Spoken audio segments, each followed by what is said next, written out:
ನಮಸ್ಕಾರ ಎಲ್ರಿಗೂ. ಕೆಲವರು ಈಗ ಬಂದಿದ್ದಾರೆ, ಹಾಗಾಗಿ ಅವರಿಗೆ ಒಂದು ಮಾತು ಹೇಳೋದಕ್ಕೆ ಇಷ್ಟಪಡ್ತೀನಿ. ನಾನು 11 ಗಂಟೆಗೆ ತಮ್ಮೆಲ್ರಿಗೂ ಬರೋದಕ್ಕೆ ಹೇಳಿದ್ದೆ. 11 ಗಂಟೆಗೆ ಕೆಲವು ಅಭಿಮಾನಿಗಳು ಬಂದಿದ್ರು, ನಾನು ಕೂಡ 11 ಗಂಟೆಗೆ ಇಲ್ಲಿ ಬಂದಿದ್ದೆ. ಆದರೆ ಅಭಿಮಾನಿಗಳು ಹೇಳಿದ್ರು ಇನ್ನೂ ಕೆಲವು ಅಭಿಮಾನಿಗಳು ಬರ್ತಾ ಇದ್ದಾರೆ, ದಯವಿಟ್ಟು 11:15 ಈ ಒಂದು ಸಭೆಯನ್ನು, ಈ ಒಂದು ಚರ್ಚೆ. ತಮ್ಮೆಲ್ಲರಿಗೂ ಈಗಾಗಲೇ ಗೊತ್ತಿರೋ ಹಾಗೆ ಇತ್ತೀಚೆಗೆ ಅಭಿಮಾನ್ ಸ್ಟುಡಿಯೋದಲ್ಲಿ ನಡೆದಿರ್ತಕ್ಕಂಥ ದುರ್ಘಟನೆ ಏನಿದೆ ಅದನ್ನು ನಾವೆಲ್ಲರೂ ಸೇರಿ ನಮ್ಮ ವೇದಿಕೆಗಳ ಮೇಲೆ ಮಾಧ್ಯಮದ ಮುಖಾಂತರ ನಮ್ಮ ಅನಿಸಿಕೆಗಳನ್ನು, ನಮ್ಮ ಅಭಿಪ್ರಾಯವನ್ನು ನಾವು ವ್ಯಕ್ತಪಡಿಸಿದ್ದೀವಿ. ಅದು ಆಗಿರೋದು ಅತ್ಯಂತ ಖಂಡನೀಯ, ವಿಷಾದನೀಯ. ನಮ್ಮೆಲ್ಲರಿಗೂ ತುಂಬ ಸಂಕಟ ಆಗಿದೆ, ತುಂಬ ದುಃಖ ಆಗಿದೆ. ಈಗ ಒಂದು 20 ನಿಮಿಷ ನನಗೆ ಸಮಯ ಕೊಡಿ, ಅದಾದ್ಮೇಲೆ ನಾವು ಪ್ರಶ್ನೆಗಳನ್ನು ತಗೊಳ್ಳೋಣ, ಚರ್ಚೆ ಮಾಡೋಣ. ಆದರೆ 20 ನಿಮಿಷ ದಯವಿಟ್ಟು ಯಾರು ಕೂಡ ಮಾತಾಡಬೇಡಿ. ಮೊಟ್ಟ ಮೊದಲನೇದಾಗಿ ಎಲ್ರಿಗೂ ನಮಸ್ಕಾರ. ತಾವೆಲ್ಲರೂ, ನಾನು ಸಾಹಸ ಸಿಂಹ ಡಾಕ್ಟರ್ ವಿಷ್ಣುವರ್ಧನ್, ನಮ್ಮ ಕುಟುಂಬದವರ ಪರವಾಗಿ ಈ ಒಂದು ಚರ್ಚೆಗೆ, ಈ ಒಂದು ಸಭೆಗೆ ತಮ್ಮನ್ನೆಲ್ಲ ಆಹ್ವಾನಿಸಿದೆ. ತಾವೆಲ್ಲರೂ ಇಷ್ಟು ಸಂಖ್ಯೆಯಲ್ಲಿ ಇವತ್ತು ಬಂದಿದ್ದೀರಿ. ಆ ಒಂದು ಆಹ್ವಾನಕ್ಕೆ ಗೌರವವನ್ನು ಸಲ್ಲಿಸಿದಿರಿ. ತಮ್ಮ ಪ್ರೀತಿ, ಗೌರವ, ಅಭಿಮಾನ, ಹೆಮ್ಮೆ, ಶ್ರದ್ಧೆ, ಪೂಜಾಭಾವ ಅಪ್ಪ ಅವರ ಬಗ್ಗೆ, ಸಾಹಸ ಸಿಂಹ ಡಾಕ್ಟರ್ ವಿಷ್ಣುವರ್ಧನ್ ಅವರ ಬಗ್ಗೆ ಎಷ್ಟಿದೆ ಅನ್ನೋದು ಈ ಒಂದು ಸಂಖ್ಯೆಯಲ್ಲಿ ಅದು ಗೊತ್ತಾಗುತ್ತೆ. ತಾವೆಲ್ಲರೂ ನಮ್ಮ ಸಿಂಹಗಳು, ಸಿಂಹಿಣಿಯರು.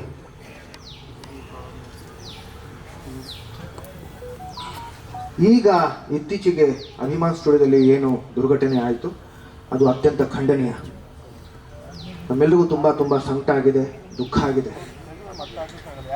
ಈಗ ಮುಂದೆ ಏನು ಮಾಡಬೇಕು ಅನ್ನೋದರ ಬಗ್ಗೆ ಈ ಒಂದು ಚರ್ಚೆ. ಆದರೆ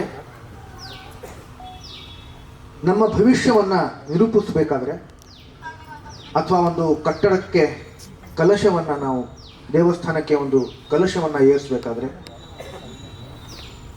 ಅದರ ಬುನಾದಿ, ಅದರ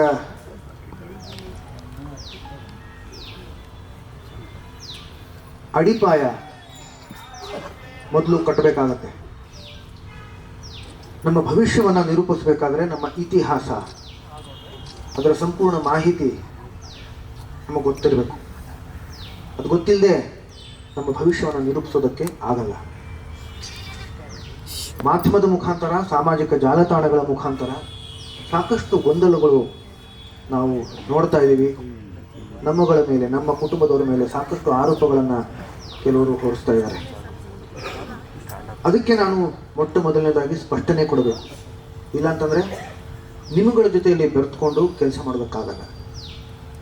ನಿಮಗೂ ಕೂಡ ಅದು ಒಂದು ಎಲ್ಲೋ ಒಂದು ಕಡೆ ಅದು ಒಂದು ಆತಂಕ ಇರುತ್ತೆ, ಗೊಂದಲ ಇರುತ್ತೆ. ಹಾಗಾಗಿ ನನಗೆ ಕೇವಲ 20 ನಿಮಿಷ ಸಮಯ ಕೊಡಿ. ಮೊದಲ 10 ನಿಮಿಷ ಅಲ್ಲ, ಬಹುಶಃ 8 ನಿಮಿಷ ಇರಬಹುದು. ನನ್ನ 2 ವಿಡಿಯೋಗಳನ್ನು ನಾನು ತೋರಿಸ್ತೀನಿ.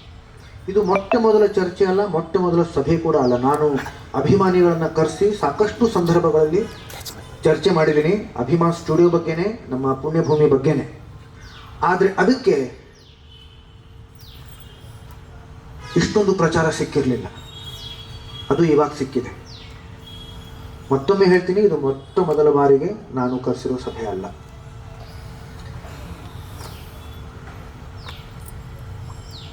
ಆ 2 ವಿಡಿಯೋಗಳನ್ನು ತಾವು ದಯವಿಟ್ಟು ನೋಡಿ. ಒಂದು ವಿಡಿಯೋ ಬಹುಶಃ 8-9 ವರ್ಷಗಳ ಹಿಂದೆ ಮಾಡಿರ್ತಕ್ಕಂಥ ವಿಡಿಯೋ. ಅಭಿಮಾನಿಗಳನ್ನು ಕರೆಸಿದ್ದೆ. ಇದೇ ನಮ್ಮ ಹಳೆ ಮನೆ ಇತ್ತು, ಆ ಹಳೆ ಮನೆಗೆ ಕರೆಸಿದ್ದೆ. ಆವಾಗ ದಯವಿಟ್ಟು ಎಲ್ಲರೂ ಸ್ವಲ್ಪ ಫೋನ್ಗಳನ್ನು ಸೈಲೆಂಟಲ್ಲಿ ಇಡಿ. ಅಲ್ಲಿ ಕರೆಸಿದ್ದೆ. ಆವಾಗ ನಾನು ಮಾತಾಡಿರೋ ವಿಡಿಯೋ ನನ್ನ ಸಾಮಾಜಿಕ ಜಾಲತಾಣಗಳಲ್ಲೂ ನಾನು ಇತ್ತೀಚೆಗೆ ಒಂದು ವಾರದ ಹಿಂದೆ ನಾನು ಅದನ್ನು ಹಾಕ್ಕೊಂಡಿದ್ದೆ. ಅದಕ್ಕೆ ಅಷ್ಟೊಂದು ವೀಕ್ಷಣೆ ಬಂದಿಲ್ಲ. ಹಾಗಾಗಿ ನಾನು ಇದನ್ನು ತೋರಿಸ್ಬೇಕು. ನಾನು ನೋಡಿದ್ರೆ ನಿಮ್ಗೆ ಗೊತ್ತಾಗುತ್ತೆ, ಅದು 8-9 ವರ್ಷಗಳ ಹಿಂದೆ ಮಾಡಿರ್ತಕ್ಕಂಥ ವಿಡಿಯೋ ಅಂತ. ನಾನು ದಾಡಿ ಬಿಟ್ಕೊಂಡೇ ಈಗ 8-9 ವರ್ಷ ಆಯಿತು. ಅದರ ಹಿಂದೆ ಇರ್ತಕ್ಕಂಥ ವಿಡಿಯೋ ಮೊದಲು ಅದನ್ನು ನೋಡೋಣ. ಅದಾದಮೇಲೆ 2.5 ವರ್ಷಗಳ ಹಿಂದೆ, ಅಂದರೆ ನಮ್ಮ ಸ್ಮಾರಕ ಇನ್ನೂ ಉದ್ಘಾಟನೆ ಆಗಿರಲಿಲ್ಲ, ಮೈಸೂರು ಸ್ಮಾರಕ ಇನ್ನೂ ಉದ್ಘಾಟನೆ ಆಗಿರಲಿಲ್ಲ. ಅದಕ್ಕೆ ಮುಂಚೆ ನಾನು ಇಲ್ಲೇ ಕರೆಸ್ಕೊಂಡಿದ್ದೆ, ಹೊಸ ಮನೆಗೆ ಕರೆಸ್ಕೊಂಡಿದ್ದೆ. ಆವಾಗ ಅವ್ರಗಳ ಜೊತೆಯಲ್ಲಿ ಚರ್ಚೆ ಮಾಡಿರ್ತಕ್ಕಂಥ ವಿಡಿಯೋ, ಆ 2 ವಿಡಿಯೋಗಳನ್ನು ನಾವು ನೋಡೋಣ. ಅದಾದಮೇಲೆ ನಾನು ಮಾತಾಡ್ತೀನಿ.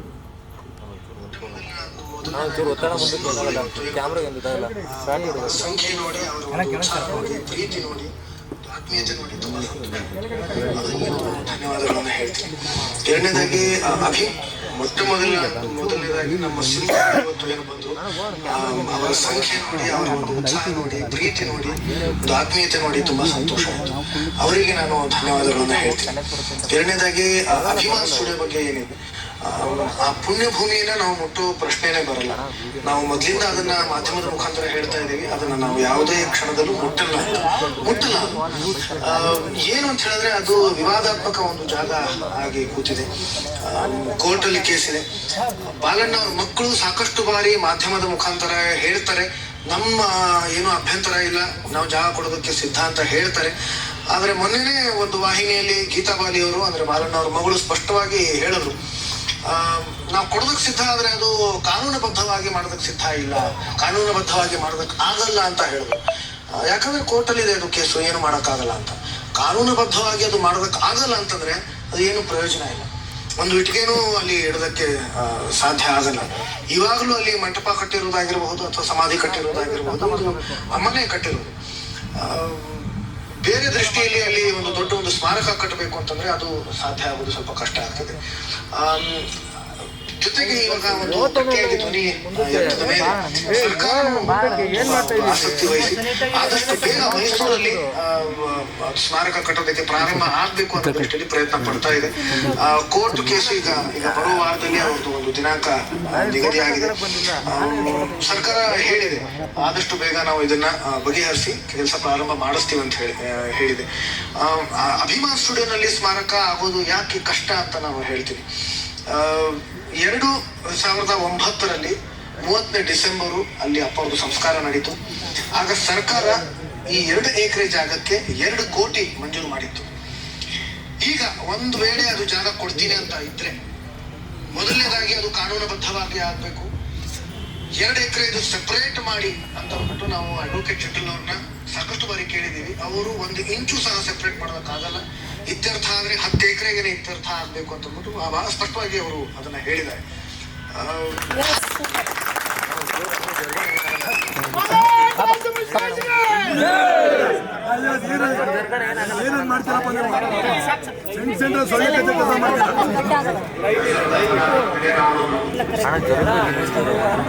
ಕೂತ್ಕೊಂಡು ತುಂಬಾ ಕೆಟ್ಟದಾಗಿ ನಮ್ಮವ್ರ ಬಗ್ಗೆ ಮಾತಾಡ್ತಾರೆ.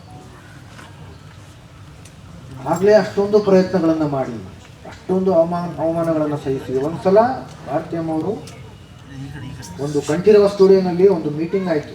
ಆ ಮೀಟಿಂಗಲ್ಲಿ ಬಾಲಣ್ಣವ್ರ ಕುಟುಂಬದವರಿದ್ದರು, ಕೆಲವು ಅಧಿಕಾರಿಗಳಿದ್ದರು. ಎಲ್ಲರ ಮುಂದೆ ಕಣ್ಣೀರು ಸುರಿಸಿದ್ದಾರೆ. ಅವರು ಕೈ ಜೋಡಿಸಿ ಕೇಳ್ಕೊಂಡಿದ್ದಾರೆ, ದಯವಿಟ್ಟು ನಮ್ಮ ಯಜಮಾನರ ಸ್ಮಾರಕ ಆಗೋ ಹಾಗೆ ದಯವಿಟ್ಟು ಸಹಕರಿಸಿ ಅಂತ. ಆದರೂ ಕೂಡ ಆಗಲಿಲ್ಲ. ಭಾರತಿ ವಿಷ್ಣುವರ್ಧನ್ ಅಂತಂದರೆ ಯಾರು ಗೊತ್ತಾ ನಿಮಗೆ? ಅವ್ರು ಕೇವಲ ವಿಷ್ಣುವರ್ಧನ್ ಅವರ ಪತ್ನಿ ಅಲ್ಲ. ಇದನ್ನು ದಯವಿಟ್ಟು ಅರ್ಥ ಮಾಡ್ಕೋಬೇಕೆಂದ್ರೆ ತುಂಬ ಹಿರಿಯರು ಆಕೆ. ಅಭಿಮಾನದಿಂದ ಹೇಳ್ತೀನಿ, ಅಪ್ಪ ಅವರು ಸೂಪರ್ ಸ್ಟಾರ್ ಆದರು. ಅದಕ್ಕೂ ಮುಂಚೆ ಸೂಪರ್ ಸ್ಟಾರ್ ಇದ್ದವರು ಭಾರತಿ ವಿಷ್ಣುವರ್ಧನ್ ಅವರು, ಭಾರತೀಯರು. ಇದನ್ನು ಅರ್ಥ ಮಾಡ್ಕೊಳ್ಳಿ. ಪಂಚಭಾಷಾ ನಟಿ, ಕಲಾ ಸರಸ್ವತಿ ಆಕೆ. ಯೋಚನೆ ಮಾಡಿ ಇದರ ಬಗ್ಗೆ. ಅವರಂಥ ಕಲಾವಿದರು ಇವತ್ತಿನ ಕಾಲದಲ್ಲಿ ಹುಟ್ಟೋದಕ್ಕೆ ಸಾಧ್ಯನೂ ಇಲ್ಲ. ಯಾವ್ಯಾವ ಭಾಷೆಗಳಲ್ಲಿ, ಯಾವ್ಯಾವ ಕಲಾವಿದರುಗಳ ಜೊತೆಯಲ್ಲಿ, ಯಾವ್ಯಾವ ನಿರ್ದೇಶಕರ ಜೊತೆಯಲ್ಲಿ ಕೆಲಸ ಮಾಡಿದ್ದಾರೆ, ಸ್ವಲ್ಪ ತಿಳ್ಕೊಳ್ಳಿ ರಾಜಾ. ಅದನ್ನು ಅವ್ರ ಬಗ್ಗೆ ಇಲ್ಲ ಸಲದ ಆರೋಪಗಳನ್ನು ಹೋಗಿಸ್ತಿರಲ್ಲ, ಸ್ವಲ್ಪ ತಿಳ್ಕೊಳ್ಳಿ ಅದನ್ನು. 2016ಕ್ಕೆ ಇದೆಲ್ಲ ಆದಮೇಲೆ, ಇಷ್ಟೊಂದು ಪ್ರಯತ್ನಗಳು, ಅವಮಾನಗಳು ಎಲ್ಲ ಆದಮೇಲೂ ಕೂಡ, ಆರೋಪಗಳನ್ನು ಸಹಿಸಿಕೊಂಡು ಕೂಡ ಅಲ್ಲಿ ಬಾಲಣ್ಣವ್ರ ಮಗ ಅಲ್ಲಿ ವಾಹಿನಿ ಮುಂದೆ ಕೂತ್ಕೊಂಡು ಏನೋ ಕೆಟ್ಟದಾಗಿ ಮಾತಾಡಿದ್ರೆ ಏನು ಅನಿಸ್ಬೇಡ ಹಾಕಿದ್ರು. ಅವರಂದ್ರೆ ಇನ್ನು ಮುಂದೆ ನಾನು ಆ ಜಾಗದಲ್ಲಿ ಕಾಲಿಡಲ್ಲ. ಆದರೆ ಅದು ಹಾಗೇ ಇರಲಿ.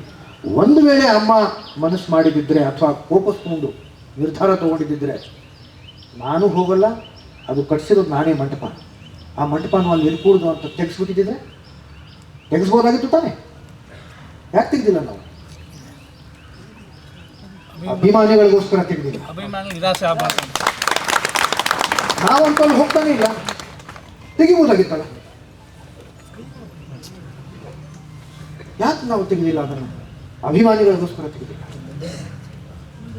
ನಾನು ಕೇಳ್ಕೊಂಡು ಇದ್ದೀನಲ್ಲ, ವಿಡಿಯೋಗಳು ನೋಡಿದ್ರಲ್ಲ, ಬಾಲಣ್ಣ ಕುಟುಂಬದವ್ರನ್ನ ಕೇಳ್ಕೊಂಡಿದ್ದೀನಲ್ಲ, ನೀವೇ ನೋಡಿದ್ರಲ್ಲ. ಅಭಿಮಾನಿಗಳಿಗೋಸ್ಕರ ದಯವಿಟ್ಟು ಅದನ್ನು ಆ ಜಾಗ ಬಿಟ್ಕೊಡಿ ಅಂತ ಹೇಗೆ ಆರೋಪಗಳನ್ನು ಹೊರಿಸ್ತೀರಾ ನಮ್ಮ ಮೇಲೆ? 2016ಕ್ಕೆ ನಾವು 16 ಆದ್ಮೇಲೆ ನಾವು ಅಲ್ಲಿ ಹೋಗಲ್ಲ ಅಂತ ಗೊತ್ತಾಯ್ತು ತಾನೆ ಎಲ್ರಿಗೂ. 2025 ಈಗ 9 ವರ್ಷ ಆಯಿತು. ಇದುವರೆಗೂ ಆ ಜಾಗ ಕೊಂಡುಕೊಂಡು ಯಾರು ಸ್ಮಾರಕ ಯಾಕೆ ಕಟ್ಟಿಲ್ಲ ಹೇಳಿ ನನಗೆ? 9 ವರ್ಷ ಬೇಕಾಯ್ತಾರದೆ, ಯಾಕೆ ಕಟ್ಟಿಲ್ಲ ಹೇಳ್ರಪ್ಪ? 9 ವರ್ಷ ಬೇಕಾಯ್ತಾ? 3 ವರ್ಷಗಳ ಹಿಂದೆ ಅಭಿಮಾನಿಗಳು ನ್ಯಾಯಾಲಯಕ್ಕೆ ಹೋದ್ರು ತಾನೆ. ನಾವು ಯಾವುದೇ ದೃಷ್ಟಿಯಲ್ಲಿ ನ್ಯಾಯಾಲಯಕ್ಕೆ ಕೇಳ್ಕೊಳಕ್ಕಾಗಲ್ಲ. ನಮಗೆ ಇಲ್ಲೂ ಅವಕಾಶ ಮಾಡಿಕೊಡಿ, ಸರ್ಕಾರನೇ ನಮಗೆ ಸೂಚಿಸ್ತು. ಒಂದು ಸತಿ ನಿಮ್ಗೆ ಅಲ್ಲಿ ಮಾಡಿಕೊಟ್ಟಾದ್ಮೇಲೆ, ಇಲ್ಲಿ ಮೈಸೂರಲ್ಲಿ ಮಾಡಿಕೊಟ್ಟಾದ್ಮೇಲೆ ಇನ್ನೊಂದು ಜಾಗಕ್ಕೆ ದಯವಿಟ್ಟು ಕೇಳಕ್ಕೆ ಹೋಗಬೇಡಿ, ಅದು ಆಗಲ್ಲ ಅಂತ ಸ್ಪಷ್ಟವಾಗಿ ನಮಗೆ ಸರ್ಕಾರ ಹೇಳಿತು. ಸರ್ಕಾರಿ ಅಧಿಕಾರಿಗಳು ನಮಗೆ ಹೇಳಿತು. ಅದು ಸಹಜ ಕೂಡ. ಅದು ಯಾರಾದರೂ ಮಾಡ್ತೀವಿ ಅಂತ ಹೇಳ್ಬಹುದೇನೋ, ಆದರೆ ಅದು ರಾಜ್ಯಸಭೆಯಲ್ಲಿ ಪಾಸ್ ಆಗಬೇಕಲ್ಲ, ವಿಧಾನಸಭೆಯಲ್ಲಿ ಪಾಸ್ ಆಗಬೇಕಲ್ಲ, ಆಗಲ್ಲ. ಒಬ್ಬೊಬ್ಬರಿಗೆ 2 ಜಾಗನ, ಅದು ಆಗಲ್ಲ. ಹಾಗಾಗಿ ದಯವಿಟ್ಟು ಕೇಳಕ್ಕೋಬೇಡಿ ಅಂತ. ಹಾಗಾಗಿ ನಾವು ನ್ಯಾಯಾಲಯಕ್ಕಾಗಿರುವುದು ಅಥವಾ ಸರ್ಕಾರಕ್ಕಾಗಿರುವುದು ಕೇಳೋ ಪ್ರಶ್ನೆನೇ ಬರಲ್ಲ, ಕೇಳೋಕೆ ಆಗೋದೇ ಇಲ್ಲ ನಮ್ಮ ಕಡೆ. ನಾವೇನು ಮಾಡಬಹುದಾಗಿತ್ತು? ಬಾಲಣ್ಣ ಅವ್ರ ಕುಟುಂಬದವ್ರನ್ನ ಕೇಳ್ಬೋದಾಗಿತ್ತು. ಅದನ್ನೇ ನಾನು ಮಾಡಿದ್ದೆ ಆ ವಿಡಿಯೋದಲ್ಲಿ. ದಯವಿಟ್ಟು ಬಿಟ್ಕೊಡಿ ಅಂತ. ಹಾಗಿಲ್ಲ. 9 ವರ್ಷ ಸ್ಮಾರಕ ಕಟ್ಟಿಲ್ಲ, ಜಾಗ ಖರೀದಿಸಿಲ್ಲ, ಸರಿ. ಇನ್ನು ಮುಂದೆ ಮಾಡೋ ಥರ ಇದ್ದರೆ ನಮ್ಮ ಸಹಕಾರ ಇರುತ್ತೆ, ಆದರೆ ನಾವು ಸರ್ಕಾರದ ಹತ್ರ ಕೇಳೋಕ್ಕಾಗಲ್ಲ. ಆದರೆ ನಮ್ಮ ಸಹಕಾರ ಇರುತ್ತೆ. ನೀವು ಮಾಡಿದ್ರೆ ನಮ್ಗೆ ತುಂಬ ಸಂತೋಷ, ಅದು ಆದರೆ ಬಹಳ ಸಂತೋಷ. ಆದರೆ ಒಂದು ಚೊಂಬಲ್ಲಿ ಅವರ ಅಸ್ಥಿ ಇದೆ, ಇಲ್ಲ, ಎಲ್ಲೂ ಇಲ್ಲ. ಅಲ್ಲಿ ಒಂದೇ ಕಡೆ ಇದೆ, ಮಿಕ್ಕಿದೆಲ್ಲ ವಿಸರ್ಜನೆ ಆಗೋಯ್ತು. ಮೈಸೂರಲ್ಲಿ ಒಂದೇ ಕಡೆ ಅವ್ರದ್ದು ಅಸ್ಥಿ ಇರೋದು, ಪುತ್ಥಳಿ ಕೆಳಗಡೆ, ಮಿಕ್ಕಿದ ಕಡೆ ಇಲ್ಲವೇ ಇಲ್ಲ. ಆದರೆ ಈ ಜಾಗದಲ್ಲಿ ಸಂಸ್ಕಾರ ಆಗಿರೋದ್ರಿಂದ ಅದಕ್ಕೊಂದು ಆದ್ಯತೆ ಇದೆ.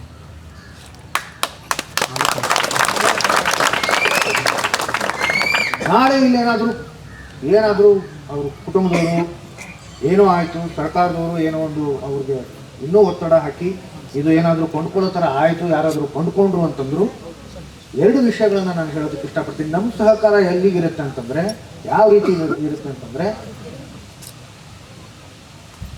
ಆ ಸ್ಮಾರಕ ಏನಾಗುತ್ತೋ ಅದು ಕೇವಲ ಸಾಹಸ ಸಿಂಹ ಡಾಕ್ಟರ್ ವಿಷ್ಣುವರ್ಧನ್ ರವರಿಗೆ ಮಾತ್ರ ಸೀಮಿತ ಇರಬೇಕು, ಅವರಿಗೆ ಮಾತ್ರ ನಮನ ಸಲ್ಲಿಸೋ ಥರ ಇರಬೇಕು.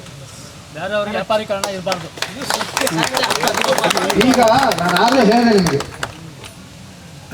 ಅಭಿಮಾನಿಗಳು ಕೆಲವರು, ಅದು ಅಭಿಮಾನಿಗಳಲ್ಲ, ನಾನು ಎಷ್ಟೋ ಸಲ ಹೇಳಿದ್ದೀನಿ, ನಿಜವಾದ ಅಭಿಮಾನಿಗಳು ಅದನ್ನು ಮಾಡೋದೇ ಇಲ್ಲ.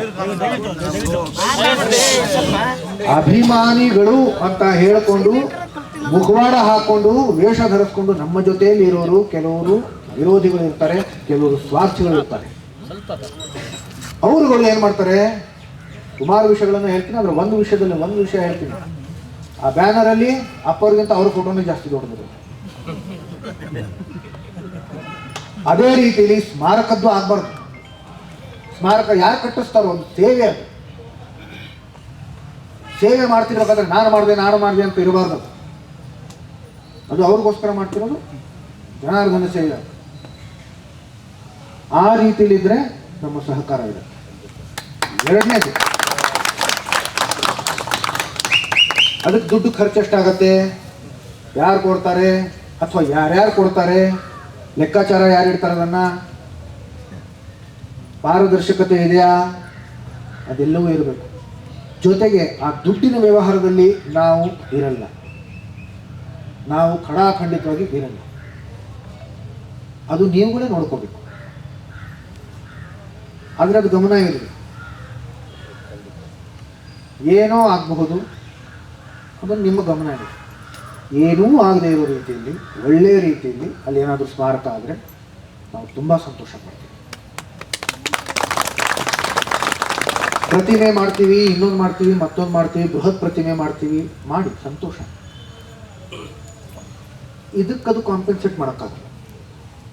ಇದೇನು ಮಾಡ್ತೀವೋ ಈ ಜಾಗದಲ್ಲಿ ಮಾಡೋದು ಬೇರೆ, ಇದಕ್ಕೊಂದು ಬೇರೆ ಆದ್ಯತೆ ಇದೆ. ಬೇರೆ ಕಡೆ ಮಾಡಿದ್ರೆ ಅಪ್ಪನ ಪ್ರತಿಮೆ ಮಾಡಿದರೆ ಅದು ಸಂತೋಷ. ಆದರೆ ಅದು ಇದರ ಬದಲಾಗಿ ಅದನ್ನು ಮಾಡಿದ್ದೀವಿ, ಅದು ಆಗಲ್ಲ. ಆ ಪ್ರತಿಮೆಗೂ ನಮ್ಮ ಮೈಸೂರು ಸ್ಮಾರಕಕ್ಕೂ ಹೋಲಿಸ್ಬೇಡಿ. ಅಲ್ಲಿ ಅವರ ಅಸ್ಥಿ ಇದೆ, ಇದು ಜ್ಞಾಪಕಕ್ಕೆ ಇಟ್ಕೊಳ್ಳಿ.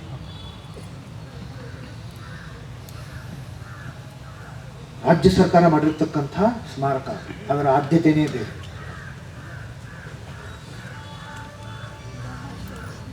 ಕೊನೆಯದಾಗಿ ಒಂದು ಹೇಳಬೇಕು,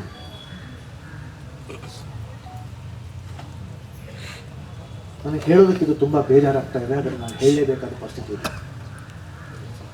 ಸುಮಾರು ವರ್ಷಗಳಿಂದ ನಮ್ಮ ತಪ್ಪೇ ಇದೆ, ನಮ್ಮ ಮೇಲೆ ಇಲ್ಲ ಸಲ್ಲದ ಆರೋಪಗಳನ್ನು ಹೊರಿಸ್ಕೊಂಡು ಬಂದಿದ್ದಾರೆ ಕೆಲವರು. ಅದು ಯಾಕೆ ಮಾಡಿದ್ದಾರೆ, ಯಾಕೆ ಮಾಡ್ತಿದ್ದಾರೆ, ತಾವೇ ನನಗಿಂತ ಬುದ್ಧಿವಂತರು, ತಾವೇ ಯೋಚನೆ ಮಾಡಿದ್ರೆ ತಮಗೆ ಗೊತ್ತಾಗುತ್ತೆ. ನಿಮ್ಗೆ ಮಾಡೋ ಥರ ಇದ್ರೆ, ಮಾಡೋ ಶಕ್ತಿ ಇದ್ರೆ ಮಾಡಿ. ಆರೋಪಗಳನ್ನು ಯಾಕೆ ಹೊರಿಸ್ತೀರಿ? ನಾನು ಹೀರೋ ಆಗೇ ಇರಬೇಕು ಅಂತಂದರೆ ಬೇರೆಯವ್ರ ಮೇಲೆ ನನ್ನಿಂದ ನಾನು ಮಾಡೋಕೆ ರೆಡಿ. ಆದರೆ ಇವನು ಸರಿ ಇರಲಿಲ್ಲ, ಇವನು ಸರಿ ಇರಲಿಲ್ಲ. ನನ್ನ ಶಕ್ತಿ ಇದ್ದರೆ ನಾನೇ ಮಾಡಿ ತೋರಿಸ್ಬೇಕಾಗುತ್ತೆ. ಬೇರೆಯವ್ರ ಮೇಲೆ ಆರೋಪ ಹೊರಿಸಬೇಕಾಗುತ್ತೆ. ಯಾಕೆ ಆರೋಪ ಹೊರಿಸ್ತಾರೆ ಕೇಳ್ಕೊಳ್ಳಿ, ನೀವೇ ಯೋಚನೆ ಮಾಡಿ, ಚಿಂತನೆ ಮಾಡಿ. ಇನ್ನು ಮುಂದೆ ನಾವು ಸುಮಾರು ಈಗ ಆರೋಪಗಳನ್ನು ಕೇಳಿದ್ದಾಯಿತು, ಕೆಟ್ಟ ಕೆಟ್ಟ ಮಾತುಗಳನ್ನು ಓದಿದ್ದಾಯಿತು, ನೋಡಿದ್ದಾಯಿತು. ನಮಗದರ ಅವಶ್ಯಕತೆ ಇಲ್ಲ.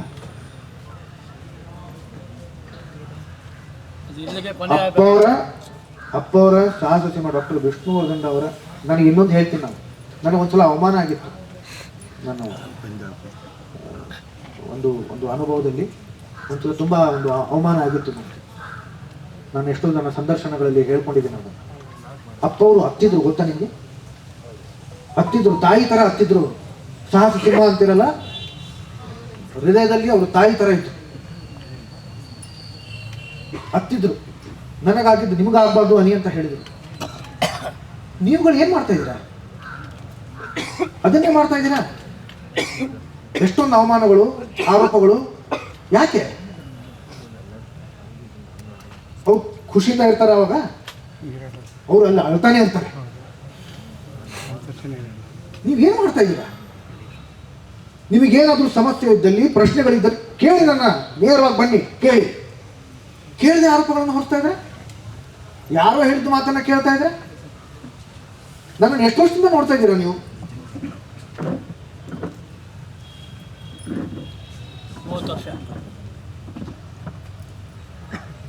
ಕೇಳ್ರಪ್ಪ, ನಾನು ನಿಮ್ಮ ಕುಟುಂಬದವನಿ ಅಂತ ಹೇಳ್ತೀನಲ್ಲ, ಕೇಳಿ ನನ್ನ.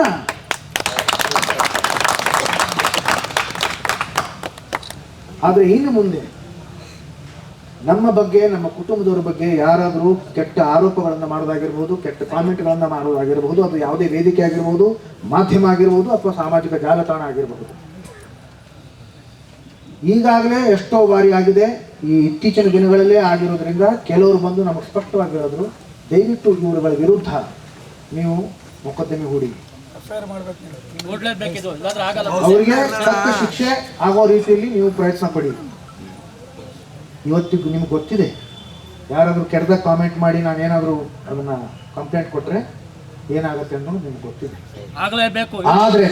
ಆದರೆ ನಾನು ಆ ಥರ ಹೇಳಿದಾಗ ನಾನು ಅದಕ್ಕೆ ಒಪ್ಪಲಿಲ್ಲ. ಇದ್ದಕ್ಕಿದ್ದ ಹಾಗೆ ಆ ಥರ ಮಾಡಬಾರ್ದು, ಒಂದ್ಸಲ ಎಚ್ಚರಿಕೆ ಆದರೂ ಕೊಡಬೇಕು. ಯಾಕಂದರೆ ಅವ್ರದೇ ಆದಂಥ ಒಂದು ವೈಯಕ್ತಿಕ ಜೀವನ ಇರುತ್ತೆ, ವೈಯಕ್ತಿಕ ಕುಟುಂಬ ಇರುತ್ತೆ, ಅವ್ರನ್ನ ಪ್ರೀತಿಸೋರು ಜನ ಇರ್ತಾರೆ, ಅವ್ರಿಗೆ ತೊಂದರೆ ಆಗಬಾರ್ದು. ಆದರೆ ಈಗ ನಾನು ಅದನ್ನು ಎಚ್ಚರಿಕೆ ಕೊಡ್ತಾ ಇದ್ದೀನಿ, ದಯವಿಟ್ಟು ನಮ್ಮನ್ನು ಬಲವಂತ ಮಾಡಬೇಡಿ. ನಿಮ್ಮ ವಿರುದ್ಧ ಕಂಪ್ಲೇಂಟ್ ಕೊಡೋದು ನಮಗಿಷ್ಟ ಇಲ್ಲ. ಆದರೆ ದಯವಿಟ್ಟು ಇದೇ ಮುಂದುವರಿಸ್ಕೊಂಡು ಹೋದರೆ ನಾವು ಕಂಪ್ಲೇಂಟ್ ಮಾಡಲೇಬೇಕಾದ ಪರಿಸ್ಥಿತಿ ಬರುತ್ತೆ. ನಿಮಗೆ ತೊಂದರೆ ಆದರೆ ನಮಗೆ ಇಷ್ಟ ಇಲ್ಲ, ನಿಮಗೆ ಕಷ್ಟ ಆದರೆ ನಮಗೆ ಇಷ್ಟ ಇಲ್ಲ. ನಾವೆಲ್ಲರೂ ಜೊತೆಯಲ್ಲಿರೋಣ, ಒಂದಾಗಿರೋಣ, ಒಗ್ಗಟ್ಟಿನಿರೋಣ, ಪ್ರೀತಿಯಿಂದ ಇರೋಣ. ವಸುಧೈವ ಕುಟುಂಬಕಂ ಅಂತ ನಾನು ಎಷ್ಟೋ ಬಾರಿ ಹೇಳ್ಕೊಂಡಿದ್ದೀನಿ. ಈ ಭೂಮಿ ಮೇಲೆ ಇರ್ತಾ ಇರೋ ನಾವೆಲ್ಲರೂ ಒಂದೇ ಕುಟುಂಬದವರು.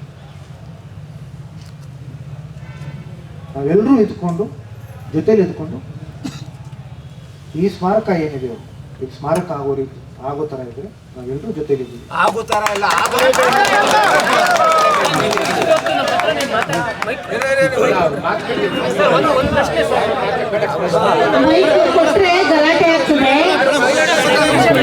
ವಿಡಿಯೋ ಅಭಿಮಾನಿಗಳ ಸಮ್ಮುಖದಲ್ಲಿ 2ನೇ ವಿಡಿಯೋ 2.5 ವರ್ಷಗಳ ಹಿಂದೆ ಮಾಡಿರ್ತಕ್ಕಂಥ ವಿಡಿಯೋ.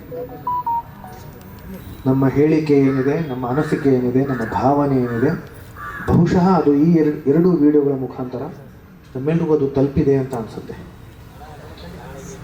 ನಮ್ಮ ಮೇಲೆ ಇತ್ತೀಚೆಗೆ ಆರೋಪಗಳನ್ನು ಮಾಡಿದ್ರು.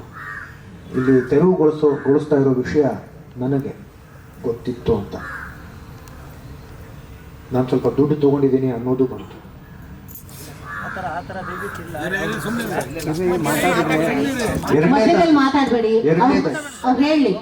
ಎರಡನೇದಾಗಿ ಅಮ್ಮವರು ನಮ್ಮ ಕುಟುಂಬದವರು ತೆರವುಗೊಂಡಿದ್ದಕ್ಕೆ ತುಂಬ ಸಂತೋಷ ಪಟ್ಟಿರ್ತೀವಿ ಅಂತಲೂ ಹೇಳಿದ್ರು. ಎಂಥ ದುರಂತ ರಾಜ ಇದು, ಎಂಥ ದುರಂತ.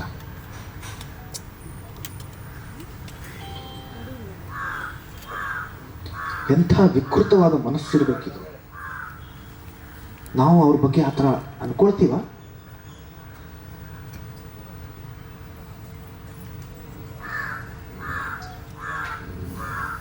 ತಂದೆ ಸಮಾಧಿ ಅದು ತೆರವುಗೊಂಡ್ರೆ ನಾವು ಸಂತೋಷ ಪಡ್ತೀವ ಅಥವಾ ಅದು ತೆರವುಗೊಳ್ಳೋದಕ್ಕೆ ನಾವು ದುಡ್ಡು ತಗೊಳ್ತೀವ?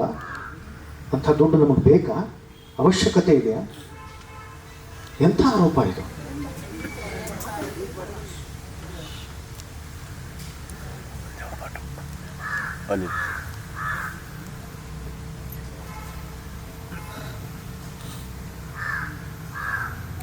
ಈಗ ನಾನು ಒಂದು ಇತಿಹಾಸ ಹೇಳ್ತೀನಿ. 2009 ತಮ್ಮೆಲ್ಲರಿಗೂ ಗೊತ್ತಿರೋ ಹಾಗೆ ಡಿಸೆಂಬರ್ 30ನೇ ತಾರೀಕು ಅಪ್ಪವರು ಸಾಹಸಸಿಂಹ ಡಾಕ್ಟರ್ ವಿಷ್ಣುವರ್ಧನ್ ಅವರು ನಮ್ಮನ್ನೆಲ್ಲ ಶಾರೀರಿಕವಾಗಿ ಬಿಟ್ಟು ಹೋದರು, ಅಗಲಿದ್ರು. ಆಗ ನಮಗೆ ಗೊತ್ತಿಲ್ಲ, ನಮ್ಮ ಮನಸ್ಥಿತಿ ಸರಿ ಇರಲಿಲ್ಲ. ಆವಾಗ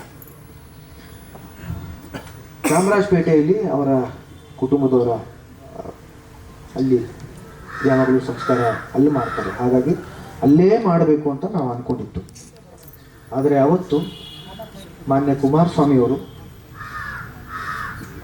ನನ್ನನ್ನು ಕರೆ ಮಾಡ್ತಾರೆ, ಮಾಡಿ ಹೇಳ್ತಾರೆ, ಅಪ್ಪಾಜಿಯವರು ಅಂದ್ಕೊಳ್ತಾ ಇದ್ದಾರೆ ವಿಷ್ಣುವರ್ಧನ್ ಅವರು ತುಂಬ ದೊಡ್ಡ ವ್ಯಕ್ತಿ, ಅವರಿಗೆ ಹೀಗೆ ಸಾಮೂಹಿಕ ಸ್ಥಳದಲ್ಲಿ, ಸಾಮೂಹಿಕ ರುದ್ರಭೂಮಿಯಲ್ಲಿ ಅವರ ಅಂತ್ಯ ಸಂಸ್ಕಾರ ಮಾಡಬಾರ್ದು, ಅವ್ರಿಗೆ ಆದಂಥ ಒಂದು ಪ್ರತ್ಯೇಕ ಸ್ಥಳದಲ್ಲಿ ಅವರ ಅಂತ್ಯಕ್ರಿಯೆ ನಡಿಬೇಕು, ಸರ್ಕಾರದ ಸಕಲ ಗೌರವದ ಸಮೇತ ಅವರನ್ನು ಬೀಳ್ಕೊಡ್ಬೇಕು ಅಂತ ಹೇಳಿದ್ರು. ಅದಾದ ಮೇಲೆ ಯಡಿಯೂರಪ್ಪನವರು ಸೋಲಿದ್ರು, ಅವರು ಮುಖ್ಯಮಂತ್ರಿಗಳಾಗಿದ್ದರು, ಅಂಬರೀಷ್ ಅಂಕಲ್ ಇದ್ದರು. ಎಲ್ಲರೂ ಸೇರಿ ಅತ್ಯಂತ ಗೌರವದಿಂದ, ಅಭಿಮಾನದಿಂದ ಆವತ್ತು ಅಲ್ಲಿ ಅವರನ್ನು ಬೀಳ್ಕೊಟ್ರು.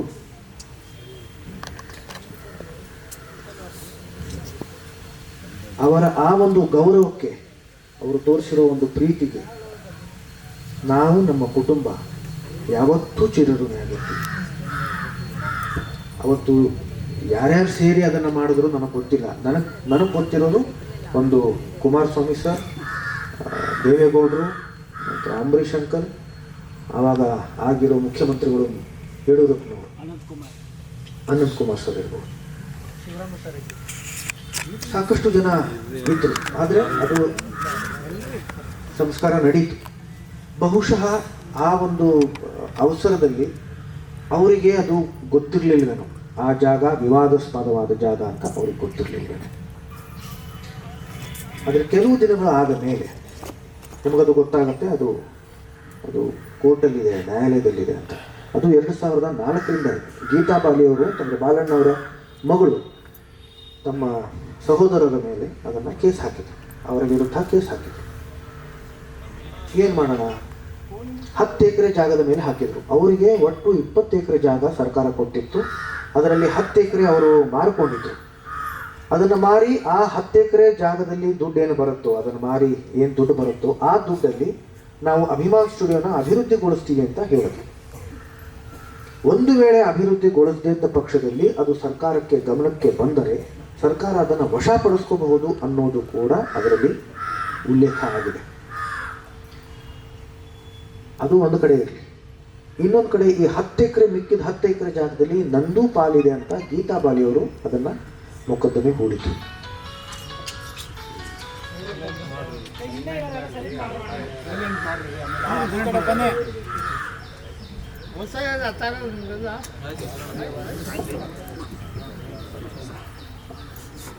ಅದಾದ ಮೇಲೆ ಸರ್ಕಾರ ಯಡಿಯೂರಪ್ಪನವರು ತಕ್ಷಣ 10 ಕೋಟಿ ರೂಪಾಯಿ ಮಂಜೂರು ಮಾಡಿದ್ರು ಈ ಸ್ಮಾರಕಕ್ಕೆ.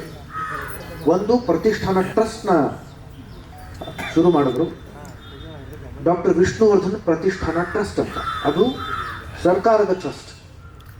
ಅದಕ್ಕೆ ಮಾನ್ಯ ಮುಖ್ಯಮಂತ್ರಿಗಳೇ ಅಧ್ಯಕ್ಷರಾಗಿರ್ತಾರೆ. ಅಮ್ಮವರು ಮತ್ತು ನಾನು ಇಬ್ಬರು ಅದರಲ್ಲಿ ಟ್ರಸ್ಟೀಸ್ ಇದ್ದೀವಿ. ನಮ್ಮ ಜೊತೆ ಇನ್ನೂ ಸಾಕಷ್ಟು ಜನ ಅದರಲ್ಲಿ ಟ್ರಸ್ಟೀಸ್ ಇದ್ದಾರೆ. ನಮಗೆ ಒಂದು ವಿಶೇಷವಾದಂಥ ಆದ್ಯತೆ ಇದೆ, ನಮ್ಮ ಮಾತಿಗೆ ಒಂದು ಬೆಲೆ ಇದೆ. ನಾವು ಕುಟುಂಬದವರು ಆಗಿರೋದ್ರಿಂದ ಅದು ಒಂದು ಬೆಲೆ ಇದೆ ಅಷ್ಟೇ. 10 ಕೋಟಿಯಲ್ಲಿ 8 ಕೋಟಿ ಸ್ಮಾರಕಕ್ಕೆ, ಅಂದರೆ ಸ್ಮಾರಕ ನಿರ್ಮಾಣಕ್ಕೆ, ಆ ಕಟ್ಟಡಕ್ಕೆ, 2 ಕೋಟಿ ಬಂದ್ಬಿಟ್ಟು ಜಾಗಕ್ಕೆ, 2 ಎಕರೆ ಜಾಗಕ್ಕೆ ಅಂತ ಹೇಳಿದ್ರು. 10 ಎಕರೆ ಜಾಗಕ್ಕೆ ಅವ್ರು ಕೇಸ್ ಹಾಕೊಂಡಿದ್ದಾರೆ. ಈಗ ಈ 2 ಎಕರೆ ಜಾಗದಲ್ಲಿ ಸ್ಮಾರಕ ಆಗಬೇಕು. ಹೇಗಾಗತ್ತಿದು? ಇದು ಆಗಬೇಕು ಅಂತಂದರೆ ನಾನು ಸುಮಾರು ಬಾರಿ ಅಡ್ವೊಕೇಟ್ ಜನರಲ್ನ ಭೇಟಿ ಮಾಡಿದ್ದೀನಿ. ನಮ್ಮ ರಾಜ್ಯ ಸರ್ಕಾರದ ವಕೀಲರು ಕೂಡ ಸಾಕಷ್ಟು ಬಾರಿ ಹೋರಾಡಿದ್ದಾರೆ. ಇದು ಒಂದು 2 ಎಕರೆ ಜಾಗ ಏನಿದೆ ಅದನ್ನು ಸೆಪ್ರೇಟ್ ಮಾಡಿ ಸರ್ಕಾರ ಅದಕ್ಕೆ 2 ಕೋಟಿ ಮಂಜೂರು ಮಾಡಿದೆ. ಅದು 2 ಕೋಟಿ ತಗೊಂಡು ನಮಗೆ ಅವಕಾಶ ಮಾಡಿಕೊಡಿ ಅದನ್ನು ಸ್ಮಾರಕ ಕಟ್ಟೋದಕ್ಕೆ. ಆದರೆ ಸರ್ಕಾರ ಅಂದರೆ ನ್ಯಾಯಾಲಯ ಹೇಳಿತು, ಅದು 10 ಎಕರೆ ಮೇಲೆ ಕೇಸ್ ಹಾಕಿದ್ದಾರೆ, ಮೊಕದ್ದಮೆ ಹೂಡಿದ್ದಾರೆ, ಅದು ಇತ್ಯರ್ಥ 10 ಎಕರೆ ಮೇಲೇ ಆಗಬೇಕು ಅಂತ. 2 ಎಕರೆ ಸೆಪ್ರೇಟ್ ಮಾಡೋಕ್ಕಾಗಲ್ಲ ಅಂತ ಹೇಳಿ ಎಷ್ಟೇ ಪ್ರಯತ್ನ ಪಟ್ಟರು ಅದು ಆಗಲಿಲ್ಲ. ಗೀತಾ ಬಾಲಿಯವರು ಅವರನ್ನು ನಾವು ಸಾಕಷ್ಟು ಬಾರಿ ಕೇಳ್ಕೊಂಡ್ವಿ. ನಮ್ಮ ಎದುರುಗಡೆ ಸಾಕಷ್ಟು ಬಾರಿ ಒಪ್ಕೊಂಡ್ರು ಕೂಡ, ಆದರೆ ಅದು ಆಗಲಿಲ್ಲ. ಅದಾದ ಮೇಲೆ ಆಗಲಿಲ್ಲ. ಆಮೇಲೆ ಗೊತ್ತಾಯಿತು ಅದು ಯಾಕೆ ಆಗಲ್ಲ. ಅವರು ಬಹುಶಃ ಇದು ಆಗೋದಕ್ಕೋಸ್ಕರ ಆ ಕೇಸ್ನ ವಿಡ್ರಾ ಮಾಡಿಕೊಂಡ್ರೆ, ಯಾಕಂದರೆ ವಿಡ್ರಾ ಮಾಡೋದು ಒಂದೇ ಒಂದು ದಾರಿ, ಇಲ್ಲ ಇತ್ಯರ್ಥ ಆಗಬೇಕು, ಇಲ್ಲ ವಿಡ್ರಾ ಮಾಡ್ಕೋಬೇಕು. ಇತ್ಯರ್ಥ ಆಗೋದಕ್ಕೆ ಎಷ್ಟು ವರ್ಷ ತಗೊಳುತ್ತೋ ಗೊತ್ತಿಲ್ಲ, ವಿಡ್ರಾ ಮಾಡ್ಕೋಬೋದು. ವಿಡ್ರಾ ಮಾಡಿಕೊಂಡ್ರೆ ರಾತ್ರಿ ಅವ್ರ ಸಹೋದರರು ಅದನ್ನು ಮಾಡ್ಕೊಂಡ್ಬಿಟ್ರೆ ಬಹುಶಃ ಆತಂಕ ಆಕೆಗೆ ಇರಬಹುದೇನೋ. ಹಾಗಾಗಿ ಆಕೆ ವಿಡ್ರಾ ಮಾಡಿಕೊಂಡಿಲ್ಲ. ಅದು ಹಾಗೇ ಉಳಿತು. ಅಮ್ಮವರು ಅಪ್ಪವರ ಅಸ್ಥಿ ಏನಿದೆ, ಅಸ್ಥಿ ಅವಶೇಷಗಳೇನಿದೆ, ಅದು ಅಲ್ಲೇ ಇಟ್ಟಿದ್ರು. ಅಭಿಮಾನ್ ಸ್ಟುಡಿಯೋದಲ್ಲಿ ಒಂದು ಜಾಗದಲ್ಲಿ ಇಟ್ಟಿದ್ರು, ಸುರಕ್ಷಿತವಾಗಿ ಇಟ್ಟಿದ್ರು. ಅಲ್ಲಿ ಈಗ ಏನು ಮಂಟಪ ಇತ್ತಲ್ಲ, ಅದರ ಕೆಳಗಡೆ ಏನೇನೂ ಇರಲಿಲ್ಲ. ಕೆಲವರು ಅದನ್ನು ಹೇಳಿದ್ರು, ಒಂದು ಚೊಂಬಲ್ಲಿ ಇಟ್ಟಿದ್ರು, ಇಲ್ಲ, ತಪ್ಪು ಮಾಹಿತಿ, ಸುಳ್ಳು ಮಾಹಿತಿ, ಏನೇನೂ ಇರಲಿಲ್ಲ. ಇವಾಗ ಹೇಗಿದೆಯಲ್ಲ ಹಾಗೇ ಇತ್ತು. ಸಂಸ್ಕಾರ ಆದ ಮೇಲೆ ಅಗ್ನಿ ಸ್ಪರ್ಶ, ಎಷ್ಟು ಜನ ಅದು ಅಂದ್ಕೊಂಡಿದ್ದಾರೆ. ಕ್ಷಮಿಸಬೇಕು, ಪದಗಳನ್ನು ಬಳಸ್ತಾ ಇದ್ದೀನಿ, ಕೆಲವರು ನನಗೆ ಅದು ಇಷ್ಟ ಇಲ್ಲ. ಆದರೆ ಅವರನ್ನು ಹೂತು ಹಾಕಿರಲಿಲ್ಲ ನಾವು. ಸುಮಾರು ಜನಕ್ಕೆ ಅದೂ ಒಂದು ಗೊಂದಲ ಇದೆ. ಅವರಿಗೆ ಅಗ್ನಿ ಸ್ಪರ್ಶ ಕೊಟ್ಟಿತ್ತು, ದಹನ ಆಗಿತ್ತು. ಅಲ್ಲಿ ಏನೇನೂ ಇರಲಿಲ್ಲ ಮಾರನೇ ದಿವಸ. ಅದಾದ ಮೇಲೆ ಅಮ್ಮ ಅದು ಪೂರ್ತಿ ಅದನ್ನು ಅವರ ಅಸ್ಥಿ ಅವಶೇಷಗಳನ್ನು ಅಲ್ಲಿ ಸುರಕ್ಷಿತವಾಗಿ ಅಭಿಮಾನ್ ಸ್ಟುಡಿಯೋದಲ್ಲಿ ಇಟ್ಟಿದ್ರು. ಒಂದೆರಡು ವರ್ಷ ಆದಮೇಲೂ ಕೂಡ ಅಲ್ಲಿ ಏನು ಆಗ್ತಾನೇ ಇಲ್ಲ ಅಂತ ತಕ್ಷಣ ನಿರ್ಧಾರ ಮಾಡಿ ಅದನ್ನು ನಾವು ಸಂಗಮಕ್ಕೆ ಹೋಗಿ ಅದರ ವಿಸರ್ಜನೆ ಮಾಡೋದು. ಈ ಒಂದು ಗೊಂದಲ ಗಲಾಟೆ ಇದರ ಮಧ್ಯೆ ಅದು ಆಗತ್ತೋ ಇಲ್ಲೋ, ಸ್ಮಾರಕ ಆಗತ್ತೋ ಇಲ್ಲೋ ಅಥವಾ ಆದರೂ ಕೂಡ ಯಾವಾಗ ಆಗತ್ತೋ ಗೊತ್ತಿಲ್ಲ. ಅದಕ್ಕೋಸ್ಕರ ಅಮ್ಮನಿಗೇನು ಅನ್ನಿಸ್ತೋ ಗೊತ್ತಿಲ್ಲ ನನಗೆ. ಆದರೆ ಒಂದು ಕಲಶದಲ್ಲಿ ಅಸ್ಥಿ ಅವಶೇಷಗಳನ್ನು ಅದನ್ನು ಇಟ್ಟು ಮೈಸೂರಲ್ಲಿ ನಮಗೆ ತುಂಬ ಆಪ್ತರಿದ್ದಾರೆ, ಅವ್ರ ಹತ್ರ ಇಟ್ಟರು. ಇವಾಗಿರೋ ನಮ್ಮ ಮೈಸೂರಲ್ಲಿ ಸ್ಮಾರಕ ಏನಿದೆ ಅದು ಕೂಡ ನಾನು ವಿಡಿಯೋ ನನ್ನ ಸಾಮಾಜಿಕ ಜಾಲತಾಣಗಳಲ್ಲಿ 2.5 ವರ್ಷಗಳ ಹಿಂದೆ ಹಾಕೊಂಡಿದ್ದೇನೆ. ಅದರ ಪೂಜೆ ಮಾಡಿ ಅದನ್ನು ಪ್ರತಿಷ್ಠಾಪನೆ ಮಾಡಿ ಅದರ ಮೇಲೆ ಈಗಿರೋ ಪುತ್ಥಳಿ ಏನಿದೆ, ಅಪ್ಪ ಅವ್ರದ್ದು ಪುತ್ಥಳಿ ಏನಿದೆ ಮೈಸೂರಲ್ಲಿ, ಅದು ಅದರ ಮೇಲೆ ನಿಂತ್ಕೊಂಡಿದೆ. ಅವರು ಅಲ್ಲಿ ನಿಂತ್ಕೊಂಡಿದ್ದಾರೆ, ಅದರ ಮೇಲೆ ನಿಂತ್ಕೊಂಡಿದ್ದಾರೆ. ಹಾಗಾಗಿ ಅದಕ್ಕೊಂದು ಆ ಸ್ಥಳಕ್ಕೊಂದು ವಿಶೇಷವಾದಂಥ ಆದ್ಯತೆ ಇದೆ. ಹಾಗಂತ ಈ ಪುಣ್ಯ ಭೂಮಿಗೆ ಅಥವಾ ಅದರ ಆದ್ಯತೆ ಕಮ್ಮಿ ಆಗಲ್ಲ. ಯಾಕಂತಂದರೆ ಅಲ್ಲಿ ಏನೂ ಇರಲಿಲ್ಲ.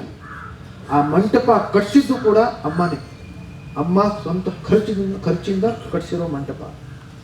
1-2 ವರ್ಷ ಆದಮೇಲೆ ಅದರ ಒಂದು ದುರಸ್ತಿ ಕಾಮಗಾರಿ ಕೂಡ ಅಮ್ಮನೇ ಮಾಡಿಸಿತ್ತು, ಬೇರೆ ಯಾರು ಮಾಡಿದ್ರು, ಅಮ್ಮ ಮಾಡಿಸಿತ್ತು. ಆ ರಸ್ತೆ ಎದುರುಗಡೆ ಒಂದು 14.3 ಕಿಲೋಮೀಟರ್ ರಸ್ತೆ ಇದೆ. 4 ವರ್ಷ ಹೋರಾಡಿದ್ದೀವಿ ಅದಕ್ಕೆ. ಅದು ಕೂಡ 2.5 ವರ್ಷಗಳಾದ ಮೇಲೆ ಅದರ ನಾಮಕರಣ ಆಯಿತು, ಅಧಿಕೃತವಾಗಿ ನಾಮಕರಣ ಆಯಿತು BBMPಯಿಂದ. 1.5 ವರ್ಷ ಅದಕ್ಕೆ ನಾಮಫಲಕಗಳು ಅಲ್ಲಿ ಬಿದ್ದು ಅದರ ಮೇಲೆ ಹೆಸರುಗಳು ಬರೋದಕ್ಕೆ ಅದಕ್ಕೆ 1.5 ವರ್ಷ ಬೇಕಾಯಿತು. ಒಟ್ಟು 4 ವರ್ಷ ಬೇಕಾಯಿತು. ಕೊನೆಯ 6 ತಿಂಗಳಲ್ಲಿ ಕೆಲವರು ಬಂದು ಅದನ್ನು ನಾವು ಮಾಡಿದ್ವು ಅಂತ ಹೇಳಿದ್ರು. ಇವತ್ತಿಗೂ ಕೂಡ ನೀವು ಅನಂತಕುಮಾರ್ ಅವರ MP, ex-MP, ಮಾಜಿ MP ಏನಿದ್ರು ಇಲ್ಲ, ನಮ್ಮ ಮಧ್ಯೆ ಇಲ್ಲ, ಅವರ ಪ್ರಯತ್ನದಿಂದ ಆಗಿರೋದು. ಆದರೆ ಅದರ ಹಿಂದೆ ಯಾರು ಅವ್ರಿಗೆ ಕರೆಗಳನ್ನು ಮಾಡ್ತಾ ಇದ್ರು, ಯಾರು ಅವ್ರನ್ನ ಭೇಟಿ ಮಾಡ್ತಾ ಇದ್ರು ಕೇಳ್ಕೊಳ್ಳಿ. ಅವರ ಕಚೇರಿ ಇದೆ, ಅಲ್ಲಿ ಮುರಳೀಧರ್ ಅಂತಿದ್ದಾರೆ, ಪ್ರಕಾಶ್ ಅಂತಿದ್ದಾರೆ, ನಾರಾಯಣ ಗಂಭೀರ್ ಅಂತಿದ್ದಾರೆ. ಈಗ ನಾರಾಯಣ ಗಂಭೀರ್ ಅವರು ಪ್ರಹ್ಲಾದ್ ಜೋಶಿ ಅವರ ಕಚೇರಿಯಲ್ಲಿ ಕೆಲಸ ಮಾಡ್ತಾ ಇದ್ದಾರೆ, ಅವರನ್ನ ಕೇಳಿ. ಅಥವಾ BBMP ಅವಾಗ BJP ಪ್ರೆಸಿಡೆಂಟ್ ಅಧ್ಯಕ್ಷರು ಸುಬ್ಬಣ್ಣ ಅಂತಿದ್ರು, ಅವರನ್ನ ಕೇಳಿ. ಯಾರು ಕರೆಗಳನ್ನು ಮಾಡ್ತಾ ಇದ್ರು, ಯಾರು ಭೇಟಿ ಮಾಡ್ತಾ ಇದ್ರು, ಇದು ಮಾಡಿ ಇದರ ಕಲ್ಪನೆ ಯಾರ್ದು, ಈ ರಸ್ತೆ ಆಗಬೇಕು ಅನ್ನೋ ಕಲ್ಪನೆ ಯಾರ್ದು ಕೇಳಿ, ನಿಮ್ಗೆ ಗೊತ್ತಾಗುತ್ತವ. ಯಾವತ್ತೂ ಕೂಡ ನಾವು ನಮ್ಮ ತಂದೆ ತಾಯಿಯವ್ರಿಗೋಸ್ಕರ ಮಾಡೋದು ಅಥವಾ ನಮ್ಮ ತಂದೆ ತಾಯಿ ನಮಗೋಸ್ಕರ ಮಾಡಿದ್ರೆ ನಾವು ಹೇಳ್ಕೊಳ್ಳಲ್ಲ, ಅದು ನಮ್ಮ ಕರ್ತವ್ಯ ಆಗಿರ್ತದೆ. ನಮ್ಮ ನಮನಗಳನ್ನು ಸಲ್ಲಿಸ್ತೀವಿ ನಾವು. ಹಿರಿಯರಿದ್ರೆ ಅದನ್ನು ನಮ್ಮ ನಮನಗಳನ್ನು ಸಲ್ಲಿಸ್ತೀವಿ. ನಾವು ಮಾಡಿದ್ವು ಅಂತ ನಾವು ಹೇಳ್ಕೊಳ್ಳಲ್ಲ ಅದನ್ನು. ಆದರೆ ಇವತ್ತು ಹೇಳಿಕೊಳ್ಳೋ ಪರಿಸ್ಥಿತಿ ಬರ್ತಿದೆಯಲ್ಲ, ಇದು ದುರಂತ. ಪ್ರಕೃತಿ ಮಾತೆ ಯಾವುದಾದ್ರೂ ಒಂದು ಸತ್ಕಾರ್ಯ ನಡಿಬೇಕು ಅಂತಂದರೆ ಸಮಾಜದಲ್ಲಿ ಪ್ರಕೃತಿ ಮಾತೆ ನಮ್ಮಿಂದ ಅದು ಮಾಡಿಸುತ್ತೆ. ನಾವು ಮಾಡಲ್ಲ ಅದನ್ನು, ನಾನು ಮಾಡಿದೆ ನಾವು ಮಾಡಲ್ಲ ಅದನ್ನು. ನಮ್ಮನ್ನು ಆಯ್ಕೆ ಮಾಡ್ಕೋತಾಳೆ ತಾಯಿ. ಈ ಸಂದರ್ಭದಲ್ಲಿ ಪ್ರಕೃತಿ ಮಾತೆ ಜೊತೆಗೆ ಅಪ್ಪ ಅವರು ನಮ್ಮಿಂದ ಮಾಡಿಸಿದಾರಲ್ಲ, ಇಲ್ಲಿ ಯಾಕಾಗಲಿಲ್ಲ? ಬಹುಶಃ ಅವ್ರಿಗದು ಬೇಡವಾಗಿತ್ತೇನೋ. ಅವ್ರು ಹುಟ್ಟಿದ್ದು ಮೈಸೂರಲ್ಲಿ, ಕೊನೆ ಉಸಿರು ಎಳೆದಿದ್ದು ಮೈಸೂರಲ್ಲಿ. ಅಮ್ಮ ಅವರನ್ನು ಕರ್ಕೊಂಡು ಬಂದರು ಇಲ್ಲಿ. ಏನಿದ್ರು ಮನೆಗೆ ಬರಬೇಕು ಅವರು ಅಂತ. ಮನೆಗೆ ಬಂದಾದ್ಮೇಲೆ ನಾವು ಇಲ್ಲಿ ಆಗೋ ಥರ ಆಯ್ತದೆ. ಬಹುಶಃ ಚಾಮುಂಡಿ ತಾಯಿ ಅಣೆ ಅದರಲ್ಲಿ ಆ ಹಾಡಲ್ಲೇ ಇದೆ, ಹೇಳಿದರು, ತಾಯಿ ಪಾದದ ಹತ್ರನೇ ಇರಬೇಕು ಅಂತ ಅನ್ಕೊಂಡಿರ್ಬೇಕೇನೋ. ಅವರು ಮಾಡಿಸಿದ್ದಲ್ಲ, ನಾವು ಮಾಡಿಸಿದ್ದಲ್ಲ, ನಾವು ಮಾಡಿದ್ದಲ್ಲ. ಆದರೆ ಶ್ರಮ ಮಾತ್ರ ನಾವು ವಹಿಸಿದ್ದೀವಿ. ನಾನು ಎಷ್ಟೋ ಸತಿ ಹೇಳಿದ್ದೀನಿ, ಇಲ್ಲಿರ್ತಕ್ಕಂಥ ವಿಧಾನಸೌಧ, ವಿಕಾಸಸೌಧ, ಅಲ್ಲೊಂದು MS ಬಿಲ್ಡಿಂಗ್ ಅಂತ ಇದೆ, ಅಂದರೆ ಮಲ್ಟಿ ಸ್ಟೋರಿ ಬಿಲ್ಡಿಂಗ್ ಅಂತ ಇದೆ. ಎಷ್ಟು ಕಚೇರಿಗಳನ್ನು ನಾವು ಹೊಂದಿದ್ದೀವಿ ಅದಕ್ಕೆ ಲೆಕ್ಕ ಇಲ್ಲ. ಎಷ್ಟು ಅಧಿಕಾರಿಗಳನ್ನು ನಾವು ಭೇಟಿ ಮಾಡಿದ್ದೀವಿ ಅದಕ್ಕೆ ಲೆಕ್ಕ ಇಲ್ಲ. ಅವತ್ತಿಂದ ಇವತ್ತಿನವರೆಗೂ ಇರ್ತಕ್ಕಂಥ ಮುಖ್ಯಮಂತ್ರಿಗಳನ್ನು ನಾವು ಭೇಟಿ ಮಾಡಿದ್ದು ಅದಕ್ಕೆ ಲೆಕ್ಕ ಇಲ್ಲ. ಅಲ್ಲಿ ನಾವು ಒಂದ್ಸಲ ನಾವು ವಿಕಾಸಸೌಧಕ್ಕೆ ಹೋದಾಗ ಅಲ್ಲಿ ಪ್ರಿನ್ಸಿಪಲ್ ಸೆಕ್ರೆಟರಿ ಅವರು ಒಂದು ನಾಮಫಲಕ ಇತ್ತು, ಯಾರ್ಯಾರು 2009 ಯಾರ್ಯಾರು ಇದೆ ಎಲ್ಲರನ್ನೂ ಭೇಟಿ ಮಾಡಿದ್ದೀವಿ. ಎಷ್ಟು ಬಾರಿ ನಾನೇನು ಪ್ರತಿ ಬಾರಿ ನಮ್ಮ ಅವಾಗ ಸೋಷಿಯಲ್ ಮೀಡಿಯಾನೂ ಇರಲಿಲ್ಲ, ಅಷ್ಟೊಂದು ಸಾಮಾಜಿಕ ಜಾಲ. ಇವತ್ತು ಇವ್ರನ್ನ ಭೇಟಿ ಮಾಡಿದ್ದೀವಿ, ಇವತ್ತು ಅವ್ರನ್ನ ಭೇಟಿ, ನಾನೇನು ಎಲ್ಲ ಕಡೆ ಹಾಕಿಲ್ಲ ಅದನ್ನು. ನಾನು ಆಗಲೇ ಹೇಳಿದಾಗೆ ಪ್ರತಿಯೊಂದು ನಾವು ನಮಗೋಸ್ಕರ ನಮ್ಮವ್ರಿಗೋಸ್ಕರ ಮಾಡ್ತಿರ್ಬೇಕಾದ್ರೆ ನಾವು ಅದನ್ನು ಹೇಳ್ಕೊಂಡು ಮಾಡ್ಬೇಕಾ? ನೀವು ಹೇಳ್ತೀರ ಅದನ್ನ, ನಿಮ್ಮ ಮಕ್ಕಳಿಗೋಸ್ಕರ ನೀವು ಮಾಡಿದ್ದು, ನಿಮ್ಮ ತಂದೆ ತಾಯಿಯವ್ರಿಗೋಸ್ಕರ ಮಾಡಿದ್ದು ನೀವು ಹೇಳ್ತೀರ. ಆದ್ರೆ ಅಪವಾದ ಬಂದ್ರೆ, ಆರೋಪ ಬಂದ್ರೆ ಹೇಳಲೇಬೇಕಾದ ಪರಿಸ್ಥಿತಿ ಬರ್ತಿದೆ. ವ್ಯಾಪಾರೀಕರಣ ಅಂತ ಹೇಳಿದ್ರು, ಎಲ್ಲಿ? ಮೈಸೂರಲ್ಲಿ. ಹೇಗೆ ವ್ಯಾಪಾರೀಕರಣ ಆಗುತ್ತದೆ ಹೇಳಿ? ಹೇಗೆ ವ್ಯಾಪಾರೀಕರಣ? ಡಾಕ್ಟರ್ ವಿಷ್ಣುವರ್ಧನ್ ಪ್ರತಿಷ್ಠಾನ ಟ್ರಸ್ಟ್ ಮಾಡಿದ್ದು ಮಾನ್ಯ ಮುಖ್ಯಮಂತ್ರಿಗಳು, ಅದಕ್ಕೆ ಅಧ್ಯಕ್ಷರಾಗಿರ್ತಾರೆ ಮಾನ್ಯ ಮುಖ್ಯಮಂತ್ರಿಗಳು. ಇದು ಜಾಗ ಆಗಿರೋದು ಕರ್ನಾಟಕ ರಾಜ್ಯ ಸರ್ಕಾರ. ಹೇಗೆ ವ್ಯಾಪಾರೀಕರಣ ಆಗುತ್ತೆ? ನನಗೇನೋ 10 ಲಕ್ಷ ರೂಪಾಯಿ ಬರುತ್ತಂತೆ. ಹೇಗೆ ಬರುತ್ತೆ? ಕಂಠೀರವ ಸ್ಟುಡಿಯೋದಲ್ಲಿ ವಿಜಯಾನಂದ್ ಅಂತಿದ್ದಾರೆ, ಅವರು ಇದರ ಉಸ್ತುವಾರಿನ ಅವರು ಎಲ್ಲ ಕೆಲಸಗಳನ್ನು ನೋಡ್ಕೊಳ್ತಾರೆ, ನಿರ್ವಹಿಸ್ತಾರೆ. ಯಾವುದು? ಡಾಕ್ಟರ್ ರಾಜ್ಕುಮಾರ್ ಪ್ರತಿಷ್ಠಾನ ಟ್ರಸ್ಟ್, ಅಂದರೆ ಅವ್ರ ಸ್ಮಾರಕ. ಅಪ್ಪವರ ಸಾಹಸ ಡಾಕ್ಟರ್ ವಿಷ್ಣುವರ್ಧನ್ ಟ್ರಸ್ಟ್ ಅವ್ರ ಸ್ಮಾರಕ, ಅಂಬರೀಷ್ ಅಂಕಲ್ ಅವ್ರ ಸ್ಮಾರಕ, ಡಾಕ್ಟರ್ ಪುನೀತ್ ಅವ್ರ ಸ್ಮಾರಕ. ಎಲ್ಲದರ ಕೆಲಸಗಳನ್ನು ನಿರ್ವಹಿಸುವ ಜವಾಬ್ದಾರಿ ಅವ್ರದ್ದಿದೆ, ವಿಜಯಾನಂದ್ ಅವ್ರದ್ದಿದೆ. ನೀವು ಹೋಗಿ ಕೇಳಿ, ಇದಕ್ಕೆ ಎಷ್ಟು ದುಡ್ಡು ಸರ್ಕಾರ ಮಂಜೂರು ಮಾಡ್ತು, ಯಾವ್ದಾವ್ದ ಖರ್ಚಾಯಿತು, ಎಲ್ಲೆಲ್ಲಿ ಖರ್ಚಾಯಿತು, ಹೇಗೆ ಖರ್ಚಾಯಿತು, ನಮಗೆ ನಮ್ಮ ವೈಯಕ್ತಿಕ ಕುಟುಂಬಕ್ಕೆ ಇದರಿಂದ ₹1 ಆದರೂ ಬರುತ್ತಾ? ಬರೋದಕ್ಕೆ ಅವಕಾಶ ಇದೆಯಾ? ಕೇಳಿ. ಹೇಗೆ ಬರುತ್ತೆ? ನಾಳೆ ಇಲ್ಲಿ film and television institute of India ಮೈಸೂರಲ್ಲಿ ಆಗಬೇಕು ಅಂತ ನಾವು ಆಶಿಸ್ತಾ ಇದ್ದೀವಿ. Film and television institute of India ಪುಣೆಯಲ್ಲಿದೆ. ಅದು ಒಂದು ಶೈಕ್ಷಣಿಕ ಸಂಸ್ಥೆ. ಅದು ಅಪ್ಪ ಅವ್ರ ಹೆಸರಲ್ಲಿ ಆಗಬೇಕು ಅಂತ ಪ್ರಯತ್ನ ಪಡ್ತಾ ಇದ್ದೀವಿ. ಕೋಲ್ಕತ್ತಾದಲ್ಲಿ ಅದು ಸತ್ಯಜಿತ್ ರೇ ಅವರ ಹೆಸರಲ್ಲಿದೆ. ಅದು ಕೂಡ ಕೇಂದ್ರ ಸರ್ಕಾರದ ಒಂದು ಶೈಕ್ಷಣಿಕ ಸಂಸ್ಥೆ. ಇಡೀ ದಕ್ಷಿಣ ಭಾರತದಲ್ಲೇ ಅದು ಶೈಕ್ಷಣಿಕ ಸಂಸ್ಥೆ ಇಲ್ಲ. ಅದಾದರೆ ಅದು ಆಗಬೇಕು, ಅದು ಅಪ್ಪ ಅವ್ರ ಹೆಸರಲ್ಲಿ ಆಗಬೇಕು ಅಂತ ನಾವು ಪ್ರಯತ್ನ ಪಡ್ತಾ ಇದ್ದೀವಿ. ಆದರೆ ಅಲ್ಲೂ ಕೂಡ, ಮೈಸೂರಲ್ಲೂ ಕೂಡ ಒಂದು ಕೋರ್ಟ್ ಕೇಸ್ ನಡೀತಾ ಇದೆ ಆ ಜಾಗದ ಮೇಲೆ. ಅದು ಇತ್ಯರ್ಥ ಆಗ್ತಾನೆ ಇಲ್ಲ. ಪ್ರತಿ ತಿಂಗಳು ನಾವು ಕೇಳೋದೇ ಆಯಿತು, ಅದು ಮುಂದೂಡ್ತಾನೆ ಇದೆ. ಅದಾದರೆ ನಾವು ಮಾನ್ಯ ಮುಖ್ಯಮಂತ್ರಿಗಳನ್ನ, ಮಾನ್ಯ ಪ್ರಧಾನಿಯವರನ್ನ ಭೇಟಿ ಮಾಡಿ ಅಲ್ಲಾಗೋದಕ್ಕೆ ಪ್ರಯತ್ನ ಪಡ್ತೀವಿ. ಅದಾದರೆ ಅದು ಇಡೀ ನಮ್ಮ ಕರ್ನಾಟಕಕ್ಕೆ ಒಂದು ದೊಡ್ಡ ಕೊಡುಗೆ ಆಗುತ್ತೆ. ಕರ್ನಾಟಕದಿಂದ ನಮ್ಮ ಇಡೀ ದಕ್ಷಿಣ ಭಾರತಕ್ಕೆ ದೊಡ್ಡ ಕೊಡುಗೆ ಆಗುತ್ತೆ. ಅದು ಕೂಡ ಕೇಂದ್ರ ಸರ್ಕಾರ ಹಾಗೂ ರಾಜ್ಯ ಸರ್ಕಾರದ ಜಂಟಿ ಯೋಜನೆ ಆಗುತ್ತೆ. ಯಾಕಂದರೆ ಅದು ಶೈಕ್ಷಣಿಕ ಸಂಸ್ಥೆ, ಅದು ಆಗೋದು ಕೇಂದ್ರ ಸರ್ಕಾರ ಮಾಡೋದು. ಜಾಗ ಇರೋದು ಯಾರ್ದು? ರಾಜ್ಯ ಸರ್ಕಾರ. ನಾಳೆ ವಿದ್ಯಾರ್ಥಿಗಳು ಅದು ಫೀಸ್ ಏನು ಕೊಡ್ತಾರೋ ಆ ಫೀಸ್ ರಾಜ್ಯ ಸರ್ಕಾರ ಅಥವಾ ಕೇಂದ್ರ ಸರ್ಕಾರ ಅವ್ರಿಗೆ ಹೋಗುತ್ತೆ, ನಮ್ಮ ಜೋಬಿಗೆ ಬರಲ್ಲ. ಅಂಥ ದುಡ್ಡು ನಮಗೆ ಬೇಡವೂ ಬೇಡ. ಆ ದುಡ್ಡು ಬರುವ ಅವಕಾಶನೇ ಇಲ್ಲ, ರಾಜ್ಯ ಸರ್ಕಾರಕ್ಕೆ ಹೋಗುತ್ತೆ. ಇದ್ಯಾಕೆ ಮಾಡ್ತಾ ಇದ್ದೀವಿ ನಾವು? ಅಲ್ಲಿ ಒಂದು ಸಭಾಂಗಣ ಕೂಡ ಮಾಡಿದ್ವಿ. ಅಲ್ಲಿ ಏನೋ ಒಂದು ದುಡ್ಡು ಬಂದರೆ ಅದರ ನಿರ್ವಹಣೆಗೆ ಅದು ಖರ್ಚಾಗತ್ತೆ. ಅಲ್ಲಿ ಸ್ಮಾರಕದ ನಿರ್ವಹಣೆ ಏನಿದೆ ಅದಕ್ಕದು ಖರ್ಚಾಗತ್ತೆ. ನಾಳೆ ಅಲ್ಲಿ ಚಿತ್ರೋತ್ಸವಗಳು, ನಾಟಕೋತ್ಸವಗಳು, ಶಿಬಿರಗಳು ಏನೇ ನೋಡಿದ್ರು ಕೂಡ ಅಲ್ಲಿ ಬರೋ ಅಂಥ ದುಡ್ಡು ಕೂಡ ಅದು ರಾಜ್ಯ ಸರ್ಕಾರಕ್ಕೆ ಹೋಗುತ್ತೆ. ಈ ಸ್ಮಾರಕ ನಿರ್ಮಾಣ ಏನಾಗಿದೆ, ಇದು ಯಾರ ದುಡ್ಡಿಂದಾಗಿದೆ? ಸರ್ಕಾರದ ದುಡ್ಡು. ಸರ್ಕಾರದ ದುಡ್ಡು ಅಂತಂದ್ರೆ ಯಾರ ದುಡ್ಡು?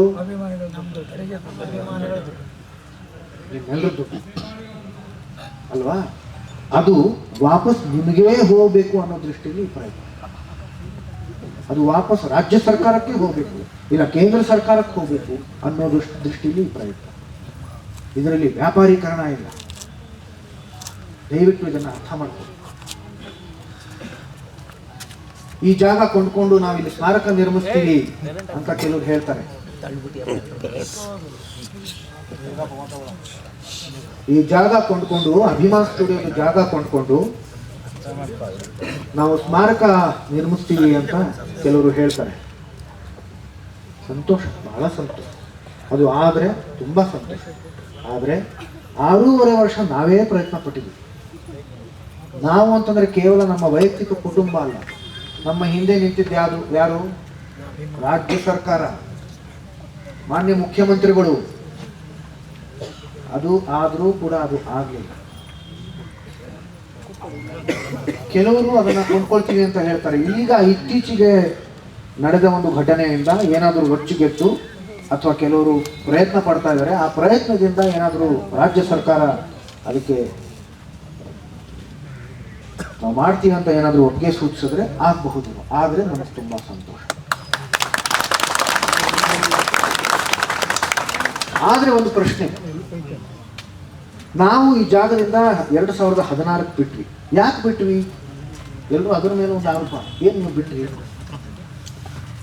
ಈ ಜಾಗದಲ್ಲಿ 6.5 ವರ್ಷ ನಾವೇನೇನೆಲ್ಲ ಮಾಡಿದ್ದೀವಿ, ಸಾಕಷ್ಟು ಸಂಘ ಸಂಸ್ಥೆಗಳ ಜೊತೆಯಲ್ಲಿ, ಅಭಿಮಾನಿಗಳ ಜೊತೆಯಲ್ಲಿ, ನಮ್ಮ ರಾಜ್ಯ ಸರ್ಕಾರದ ಜೊತೆಯಲ್ಲಿ, ಸರ್ಕಾರೇತರ ಸಂಸ್ಥೆಗಳ ಜೊತೆಯಲ್ಲಿ ಸಾಕಷ್ಟು ಸಮಾಜಮುಖಿ ಕೆಲಸಗಳನ್ನು ನಾವು ಮಾಡಿದ್ದೀವಿ.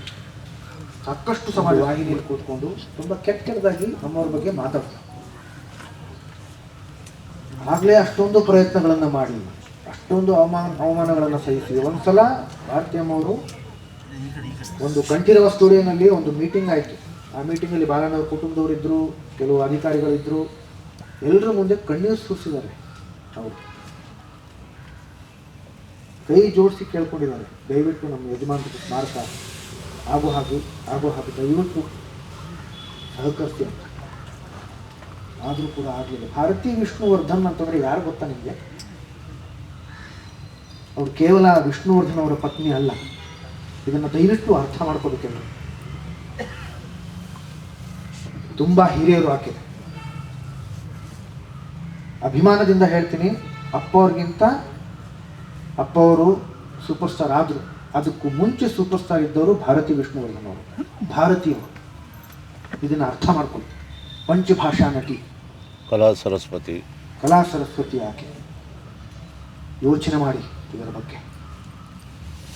ಅವರಂಥ ಕಲಾವಿದರು ಇವತ್ತಿನ ಕಾಲದಲ್ಲಿ ಹುಟ್ಟೋದಕ್ಕೆ ಸಾಧ್ಯನೂ ಇಲ್ಲ. ಯಾವ್ಯಾವ ಭಾಷೆಗಳಲ್ಲಿ, ಯಾವ್ಯಾವ ಕಲಾವಿದರ ಜೊತೆಯಲ್ಲಿ, ಯಾವ್ಯಾವ ನಿರ್ದೇಶಕರ ಜೊತೆಯಲ್ಲಿ ಕೆಲಸ ಮಾಡಿದ್ದಾರೆ. ಸ್ವಲ್ಪ ತಿಳ್ಕೊಳ್ಳಿ ರಾಜಾ. ಅದನ್ನು ಅವ್ರ ಬಗ್ಗೆ ಇಲ್ಲ ಸಲ್ಲದ ಆರೋಪಗಳನ್ನು ಹೋಗಿಸ್ತೀರಲ್ಲ, ಸ್ವಲ್ಪ ತಿಳ್ಕೊಳ್ಳಿ ಅದನ್ನು. 2016 ಇದೆಲ್ಲ ಆದಮೇಲೆ, ಇಷ್ಟೊಂದು ಪ್ರಯತ್ನಗಳು, ಅವಮಾನಗಳು ಎಲ್ಲ ಆದಮೇಲೂ ಕೂಡ ಆರೋಪಗಳನ್ನು ಸಹಿಸಿಕೊಂಡು ಕೂಡ ಅಲ್ಲಿ ಬಾಲಣ್ಣವ್ರ ಮಗ ಅಲ್ಲಿ ವಾಹಿನಿ ಮುಂದೆ ಕೂತ್ಕೊಂಡು ಏನೋ ಕೆಟ್ಟದಾಗಿ ಮಾತಾಡಿದ್ರೆ ಏನು ಅನಿಸ್ಬೇಡ ಹಾಕಿದ್ರು.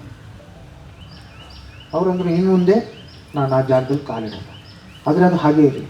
ಒಂದು ವೇಳೆ ಅಮ್ಮ ಮನಸ್ಸು ಮಾಡಿದ್ದಿದ್ರೆ ಅಥವಾ ಕೋಪಿಸ್ಕೊಂಡು ನಿರ್ಧಾರ ತಗೊಂಡಿದ್ದಿದ್ರೆ ನಾನು ಹೋಗಲ್ಲ, ಅದು ಕಟ್ಸಿರೋದು ನಾನೇ ಮಂಟಪ, ಆ ಮಂಟಪನ ಅಲ್ಲಿ ಎಲ್ಕೂಡ್ದು ಅಂತ ತೆಗೆಸ್ಬೋದಾಗಿತ್ತು ತಾನೆ?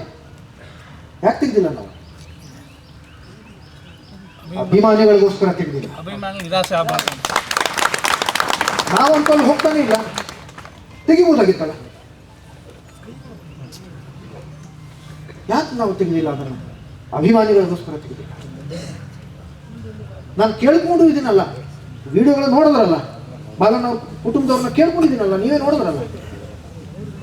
ಅಭಿಮಾನಿಗಳಿಗೋಸ್ಕರ ದಯವಿಟ್ಟು ಅದನ್ನು ಜಾಗ ಬಿಟ್ಕೊಡಿ ಅಂತ ಹೇಗೆ ಆರೋಪಗಳನ್ನು ಹೊರಿಸ್ತೀರಾ ನಮ್ಮ ಮೇಲೆ? 2016 ನಾವು 16 ಆದ್ಮೇಲೆ ನಾವು ಅಲ್ಲಿ ಹೋಗಲ್ಲ ಅಂತ ಗೊತ್ತಾಯ್ತು ತಾನೆ ಎಲ್ರಿಗೂ. 2025 ಈಗ 9 ವರ್ಷ ಆಯಿತು. ಇದುವರೆಗೂ ಆ ಜಾಗ ಕೊಂಡ್ಕೊಂಡು ಯಾರು ಸ್ಮಾರಕ ಯಾಕೆ ಕಟ್ಟಿಲ್ಲ ಹೇಳಿ ನನಗೆ? 9 ವರ್ಷ ಬೇಕಾಯ್ತಾರ ಯಾಕೆ ಕಟ್ಟಿಲ್ಲ ಹೇಳ್ರಪ್ಪ? 9 ವರ್ಷ ಬೇಕಾಯ್ತಾ? 3 ವರ್ಷಗಳ ಹಿಂದೆ ಅಭಿಮಾನಿಗಳು ನ್ಯಾಯಾಲಯಕ್ಕೆ ಹೋದ್ರು ತಾನೆ. ನಾವು ಯಾವುದೇ ದೃಷ್ಟಿಯಲ್ಲಿ ನ್ಯಾಯಾಲಯಕ್ಕೆ ಕೇಳ್ಕೊಳಕ್ಕಾಗಲ್ಲ. ನಮಗೆ ಇಲ್ಲೂ ಅವಕಾಶ ಮಾಡಿಕೊಡಿ, ಸರ್ಕಾರನೇ ನಮಗೆ ಸೂಚಿಸ್ತು. ಒಂದು ಸತಿ ನಿಮ್ಗೆ ಅಲ್ಲಿ ಮಾಡಿಕೊಟ್ಟಾದ್ಮೇಲೆ, ಇಲ್ಲಿ ಮೈಸೂರಿನಲ್ಲಿ ಮಾಡಿಕೊಟ್ಟಾದ್ಮೇಲೆ ಇನ್ನೊಂದು ಜಾಗಕ್ಕೆ ದಯವಿಟ್ಟು ಕೇಳಕ್ಕೆ ಹೋಗಬೇಡಿ, ಅದು ಆಗಲ್ಲ ಅಂತ ಸ್ಪಷ್ಟವಾಗಿ ನಮಗೆ ಸರ್ಕಾರ ಹೇಳಿತು. ಸರ್ಕಾರಿ ಅಧಿಕಾರಿಗಳು ನಮಗೆ ಹೇಳಿತು. ಅದು ಸಹಜ ಕೂಡ. ಅದು ಯಾರಾದರೂ ಮಾಡ್ತೀವಿ ಅಂತ ಹೇಳ್ಬಹುದೇನೋ, ಆದರೆ ಅದು ರಾಜ್ಯಸಭೆಯಲ್ಲಿ ಪಾಸ್ ಆಗಬೇಕಲ್ಲ, ವಿಧಾನಸಭೆಯಲ್ಲಿ ಪಾಸ್ ಆಗಬೇಕಲ್ಲ. ಆಗಲ್ಲ. ಒಬ್ಬೊಬ್ಬರಿಗೆ 2 ಜಾಗನ ಅದು ಆಗಲ್ಲ. ಹಾಗಾಗಿ ದಯವಿಟ್ಟು ಕೇಳೋಕ್ಕೋಬೇಡಿ ಅಂತ. ಹಾಗಾಗಿ ನಾವು ನ್ಯಾಯಾಲಯಕ್ಕಾಗಿರುವುದು ಅಥವಾ ಸರ್ಕಾರಕ್ಕಾಗಿರುವುದು ಕೇಳೋ ಪ್ರಶ್ನೆನೇ ಬರುತ್ತೆ, ಕೇಳೋಕೆ ಆಗೋದೇ ಇಲ್ಲ ನಮ್ಮ ಕೈಗೆ. ನಾವೇನು ಮಾಡಬಹುದಾಗಿತ್ತು, ಬಾಲಣ್ಣ ಅವ್ರ ಕುಟುಂಬದವ್ರನ್ನ ಕೇಳ್ಬೋದಾಗಿತ್ತು. ಅದನ್ನೇ ನಾನು ಮಾಡಿದ್ದೆ ಆ ವಿಡಿಯೋದಲ್ಲಿ. ದಯವಿಟ್ಟು ಬಿಟ್ಕೊಡಿ ಅಂತ. ಹಾಗಿಲ್ಲ, 9 ವರ್ಷ ಸ್ಮಾರಕ ಕಟ್ಟಿಲ್ಲ, ಜಾಗ ಖರೀದಿಸಿಲ್ಲ, ಸರಿ. ಇನ್ನು ಮುಂದೆ ಮಾಡೋ ಥರ ಇದ್ರೆ ನಮ್ಮ ಸಹಕಾರ ಇರುತ್ತೆ. ಆದರೆ ನಾವು ಸರ್ಕಾರದ ಹತ್ರ ಕೇಳೋಕ್ಕಾಗಲ್ಲ. ಆದರೆ ನಮ್ಮ ಸಹಕಾರ ಇರುತ್ತೆ. ನೀವು ಮಾಡಿದ್ರೆ ನಮ್ಗೆ ತುಂಬ ಸಂತೋಷ. ಅದು ಆದರೆ ಬಹಳ ಸಂತೋಷ. ಆದರೆ ಒಂದು ಚೊಂಬಲ್ಲಿ ಅವರ ಅಸ್ಥಿ ಇದೆ, ಇಲ್ಲ, ಎಲ್ಲೂ ಇಲ್ಲ. ಅಲ್ಲಿ ಒಂದೇ ಕಡೆ ಇದೆ, ಮಿಕ್ಕಿದೆಲ್ಲ ವಿಸರ್ಜನೆ ಆಗೋಯ್ತು. ಮೈಸೂರಲ್ಲಿ ಒಂದೇ ಕಡೆ ಅವ್ರದ್ದು ಅಸ್ಥಿ ಇರೋದು, ಪುತ್ಥಳಿ ಕೆಳಗಡೆ, ಮಿಕ್ಕಿದ ಕಡೆ ಇಲ್ಲವೇ ಇಲ್ಲ. ಆದರೆ ಈ ಜಾಗದಲ್ಲಿ ಸಂಸ್ಕಾರ ಆಗಿರೋದ್ರಿಂದ ಅದಕ್ಕೊಂದು ಆದ್ಯತೆ ಇದೆ.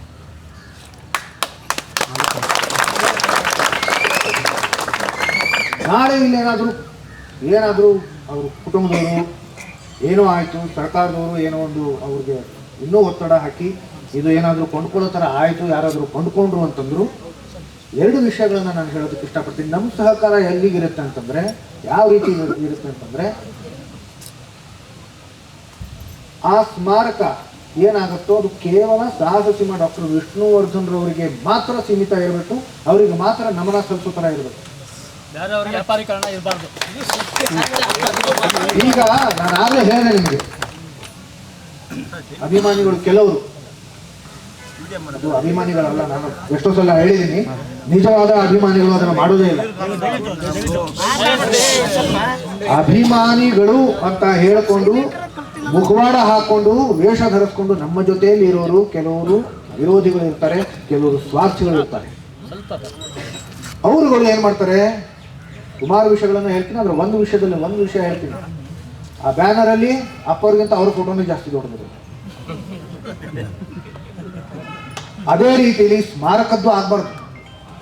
ಸ್ಮಾರಕ ಯಾರು ಕಟ್ಟಿಸ್ತಾರೋ ಒಂದು ಸೇವೆ, ಅದು ಸೇವೆ ಮಾಡ್ತಿರ್ಬೇಕಾದ್ರೆ ನಾನು ಮಾಡಿದೆ ಅಂತ ಇರಬಾರ್ದು. ಅದು ಅವ್ರಿಗೋಸ್ಕರ ಮಾಡ್ತಿರೋದು ಜನಾರ್ದನ ಸೇವೆ.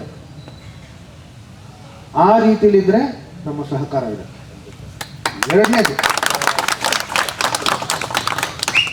ಅದಕ್ಕೆ ದುಡ್ಡು ಖರ್ಚು ಎಷ್ಟಾಗತ್ತೆ, ಯಾರು ಕೊಡ್ತಾರೆ ಅಥವಾ ಯಾರ್ಯಾರು ಕೊಡ್ತಾರೆ, ಲೆಕ್ಕಾಚಾರ ಯಾರು ಇಡ್ತಾರೆ, ಅದನ್ನು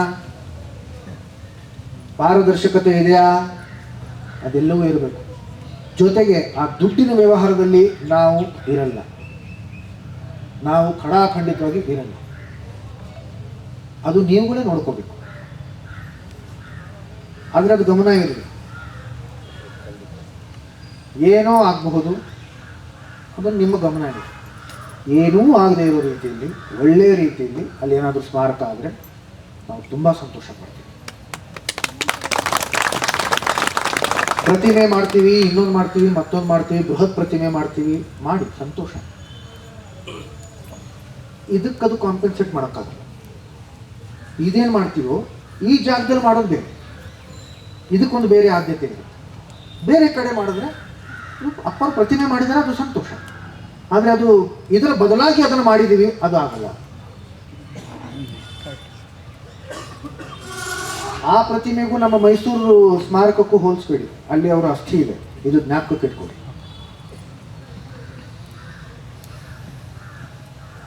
ರಾಜ್ಯ ಸರ್ಕಾರ ಮಾಡಿರ್ತಕ್ಕಂಥ ಸ್ಮಾರಕ, ಅದರ ಆದ್ಯತೆಯೇ ಬೇರೆ.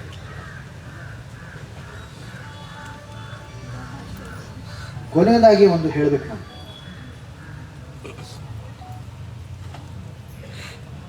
ನನಗೆ ಹೇಳೋದಕ್ಕೆ ಇದು ತುಂಬ ಬೇಜಾರಾಗ್ತಾ ಇದೆ, ಅದನ್ನು ನಾನು ಹೇಳಲೇಬೇಕಾದ ಪರಿಸ್ಥಿತಿ ಇದೆ.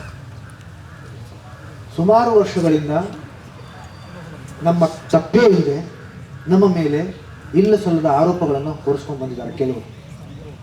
ಅದು ಯಾಕೆ ಮಾಡಿದ್ದಾರೆ, ಯಾಕೆ ಮಾಡ್ತಿದ್ದಾರೆ, ತಾವೇ ನನಗಿಂತ ಬುದ್ಧಿವಂತರು, ತಾವೇ ಯೋಚನೆ ಮಾಡೋದಕ್ಕೆ ನಮಗೆ ಗೊತ್ತಾಗುತ್ತೆ.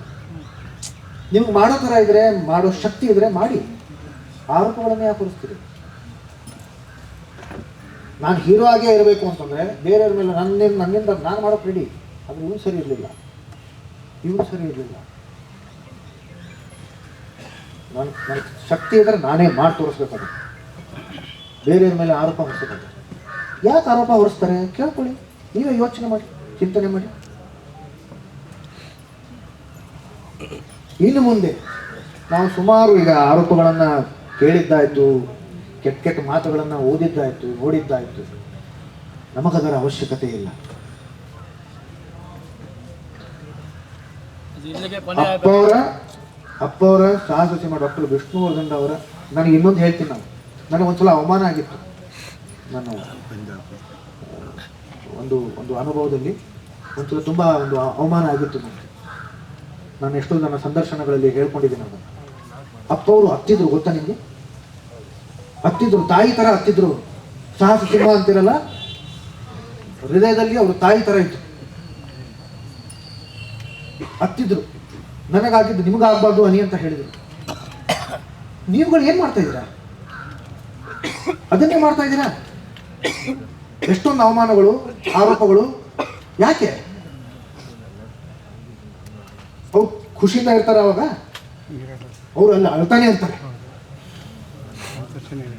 ನೀವೇನು ಮಾಡ್ತಾ ಇದ್ದೀರಾ? ನಿಮಗೇನಾದ್ರೂ ಸಮಸ್ಯೆ ಇದ್ದಲ್ಲಿ, ಪ್ರಶ್ನೆಗಳಿದ್ದಲ್ಲಿ ಕೇಳಿ, ನನ್ನ ನೇರವಾಗಿ ಬನ್ನಿ, ಕೇಳಿ. ಕೇಳಿದ ಆರೋಪಗಳನ್ನು ಹೊರಿಸ್ತಾ ಇದ್ರೆ, ಯಾರೋ ಹೇಳಿದ ಮಾತನ್ನ ಕೇಳ್ತಾ ಇದ್ರೆ, ನನ್ನನ್ನು ಎಷ್ಟು ವರ್ಷದಿಂದ ನೋಡ್ತಾ ಇದ್ದೀರಾ ನೀವು? 30 ವರ್ಷ. ಕೇಳ್ರಪ್ಪ, ನಾನು ನಿಮ್ಮ ಕುಟುಂಬದವನಿ ಅಂತ ಹೇಳ್ತೀನಲ್ಲ, ಕೇಳಿ ನನ್ನ.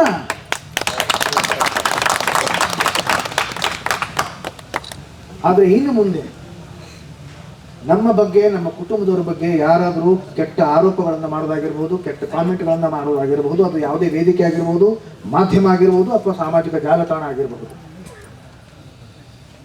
ಈಗಾಗಲೇ ಎಷ್ಟೋ ಬಾರಿ ಆಗಿದೆ, ಈ ಇತ್ತೀಚಿನ ದಿನಗಳಲ್ಲೇ ಆಗಿರೋದ್ರಿಂದ ಕೆಲವರು ಬಂದು ನಮಗೆ ಸ್ಪಷ್ಟವಾಗಿ ಹೇಳಿದ್ರು, ದಯವಿಟ್ಟು ಇವರುಗಳ ವಿರುದ್ಧ ನೀವು ಮೊಕದ್ದಮೆ ಹೂಡಿ, ನೋಡ್ಲೇಬೇಕಿದು, ಇಲ್ಲಾಂದ್ರೆ ಆಗಲ್ಲ. ಅವರಿಗೆ ತಕ್ಕ ಶಿಕ್ಷೆ ಆಗೋ ರೀತಿಯಲ್ಲಿ ನೀವು ಪ್ರಯತ್ನ ಪಡಿ. ಇವತ್ತಿಗೂ ನಿಮ್ಗೆ ಗೊತ್ತಿದೆ, ಯಾರಾದರೂ ಕೆರೆದ ಕಾಮೆಂಟ್ ಮಾಡಿ ನಾನೇನಾದರೂ ಅದನ್ನ ಕಂಪ್ಲೇಂಟ್ ಕೊಟ್ಟರೆ ಏನಾಗುತ್ತೆ ಅನ್ನೋದು ನಿಮ್ಗೆ ಗೊತ್ತಿದೆ. ಆಗಲೇಬೇಕು. ಆದರೆ ನಾನು ಆ ಥರ ಹೇಳಿದಾಗ ನಾನು ಅದಕ್ಕೆ ಒಪ್ಪಲಿಲ್ಲ. ಇದ್ದಕ್ಕಿದ್ದ ಹಾಗೆ ಆ ಥರ ಮಾಡಬಾರ್ದು, ಒಂದ್ಸಲ ಎಚ್ಚರಿಕೆ ಆದರೂ ಕೊಡಬೇಕು. ಯಾಕಂದರೆ ಅವ್ರದೇ ಆದಂಥ ಒಂದು ವೈಯಕ್ತಿಕ ಜೀವನ ಇರುತ್ತೆ, ವೈಯಕ್ತಿಕ ಕುಟುಂಬ ಇರುತ್ತೆ, ಅವ್ರನ್ನ ಪ್ರೀತಿಸೋರು ಜನ ಇರ್ತಾರೆ, ಅವ್ರಿಗೆ ತೊಂದರೆ ಆಗಬಾರ್ದು. ಆದರೆ ಈಗ ನಾನು ಅದನ್ನು ಎಚ್ಚರಿಕೆ ಕೊಡ್ತಾ ಇದ್ದೀನಿ, ದಯವಿಟ್ಟು ನಮ್ಮನ್ನು ಬಲವಂತ ಮಾಡಬೇಡಿ. ನಿಮ್ಮ ವಿರುದ್ಧ ಕಂಪ್ಲೇಂಟ್ ಕೊಡೋದು ನಮಗಿಷ್ಟ ಇಲ್ಲ, ಆದರೆ ದಯವಿಟ್ಟು ಇದೇ ಮುಂದುವರಿಸ್ಕೊಂಡು ಹೋದರೆ ನಾವು ಕಂಪ್ಲೇಂಟ್ ಮಾಡಲೇಬೇಕಾದ ಪರಿಸ್ಥಿತಿ ಬರುತ್ತೆ. ನಿಮಗೆ ತೊಂದರೆ ಆದರೆ ನಮಗಿಷ್ಟ ಇಲ್ಲ, ನಿಮಗೆ ಕಷ್ಟ ಆದರೆ ನಮಗಿಷ್ಟ ಇಲ್ಲ.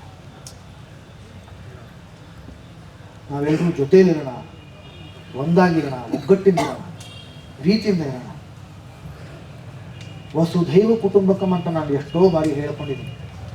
ಈ ಭೂಮಿ ಮೇಲೆ ಇರ್ತಾ ಇರೋ ನಾವೆಲ್ಲರೂ ಒಂದೇ ಕುಟುಂಬ.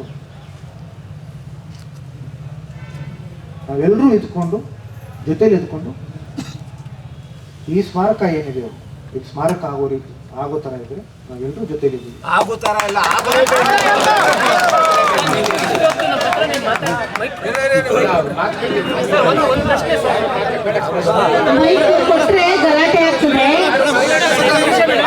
ಸೇರಿದ್ದೀರಿ. ಹಾಗಾಗಿ ಕೆಲವು ವಿಚಾರಗಳನ್ನು ನಾನು ಹೇಳೋದನ್ನ ಬಿಟ್ಟಿದ್ದೆ, ಅದನ್ನ ಹೇಳ್ತೀನಿ.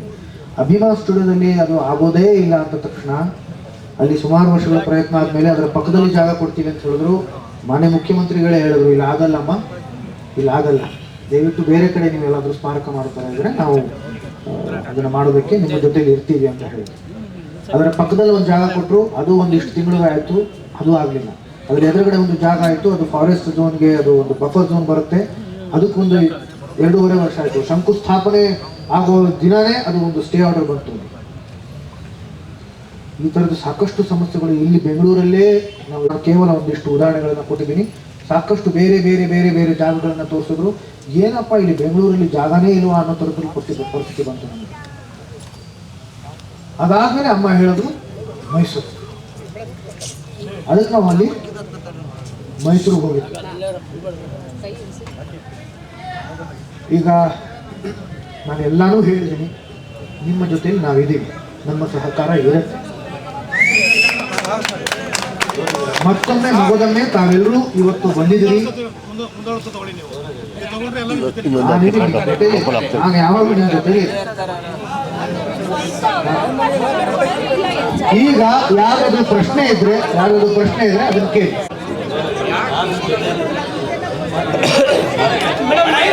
ನಾನು ನಮ್ಮ ಕುಟುಂಬ ಯಾವಾಗಲೂ ನಿಮ್ಮ ಜೊತೆಯಲ್ಲೇ ಇದೆ.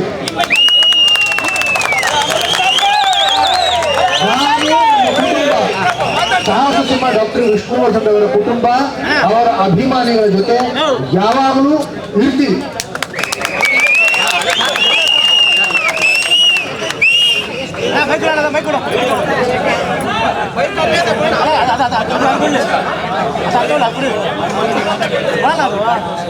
ಸ್ಮಾರಕ ನಿರ್ಮಾಣ ಆಗೋದಕ್ಕೋಸ್ಕರ ನಾವೆಲ್ಲರೂ ನಿಮ್ಮ ಜೊತೆಯಲ್ಲೇ ಇರ್ತೀವಿ. ನಮ್ಮ ಸಹಕಾರ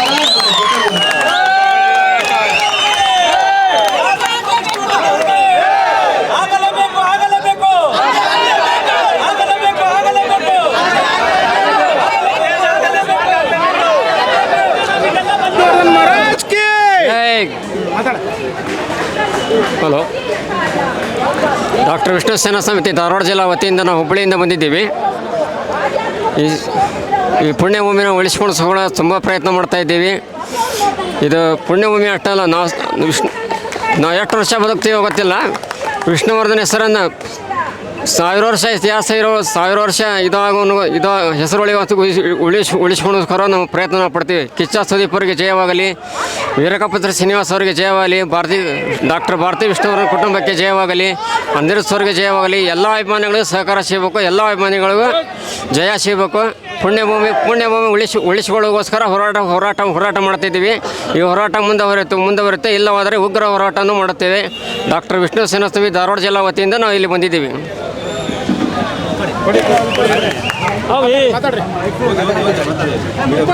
ಸೊ ಯಾವುದೇ ಕಾರಣಕ್ಕೂ ನಾವು ಬಿಡಲ್ಲ ಸರ್. ಇದು ನಮಗೆ ನ್ಯಾಯ ಸಿಕ್ಕಬೇಕು. ನ್ಯಾಯ ಸಿಕ್ಕೋವರೆಗೂ ನಾವು ಬಿಡಲ್ಲ. ಯಾಕಂದರೆ ನಮ್ಮ ವಿಷ್ಣುವರ್ಧನ್ ಗುರುಗಳವರು ಇವತ್ತಿಂದ ನಾವು ನೋಡಿಲ್ಲ, ಅವ್ರಿಗೆ ಕಾಲದಿಂದ ನಾವು ನೋಡಿದ್ದೀವಿ. ನಾವು ಆರ್ಟಿಸ್ಟ್ಗಳು ನಾವೆಲ್ಲ ಸಿನಿಮಾದಲ್ಲೆಲ್ಲ ಕೆಲಸ ಮಾಡ್ಕೊಂಡು ಬಂದಿದ್ದೀವಿ. ಆದ್ರೂ ನಾವು ಬಿಡಲ್ಲ ಅವ್ರಿಗೆ. ಈಗ ಏನೇ ಆದರೂ ಅವ್ರಿಗೆ ನ್ಯಾಯ ಸಿಕ್ಕಬೇಕು, ಅಲ್ಲಿ ಸ್ಮಾರಕ ಆಗಲೇಬೇಕು ಅವ್ರಿಗೆ. ಸೊ ಅಲ್ಲಿವರೆಗೂ ಇದು ಮಾಡಲು, ಅಲ್ಲಿವರೆಗೂ ನಮ್ಮ ನಾವು ಹೋರಾಡ್ತಾ ಇರ್ತೀವಿ. ಸೊ ಅಲ್ಲಿವರೆಗೂ ನಮ್ಗೆ ನ್ಯಾಯ ಸಿಕ್ಕಿಲ್ಲ ಆದರೆ ನಾವು ಬಿಡಲ್ಲ, ಯಾವುದೇ ಕಾರಣಕ್ಕೂ ನಾವು ಬಿಡಲ್ಲ. ಸೊ ಇದನ್ನು ದೇವೇಗೌಡರಿಗೆ ಅನ್ಯಾಯ ಆಗಿಲ್ಲ, ಕುಮಾರಸ್ವಾಮಿ ಅವ್ರಿಗೆ ಅನ್ಯಾಯ ಆಗಿಲ್ಲ, ಇವತ್ತು ವಿಷ್ಣುವರ್ಧನ್ ಅವ್ರಿಗೆ ಅನ್ಯಾಯ ಆಗಿದೆ. ಬರ್ಲಿ, ನಿಂತ್ಕೊಳ್ಳಿ, ಅವರು ನಿಂತ್ಕೊಳ್ಳಿ. ಯಾಕೆ ಧ್ವನಿ ಎತ್ತುತ್ತಾ ಇಲ್ಲ?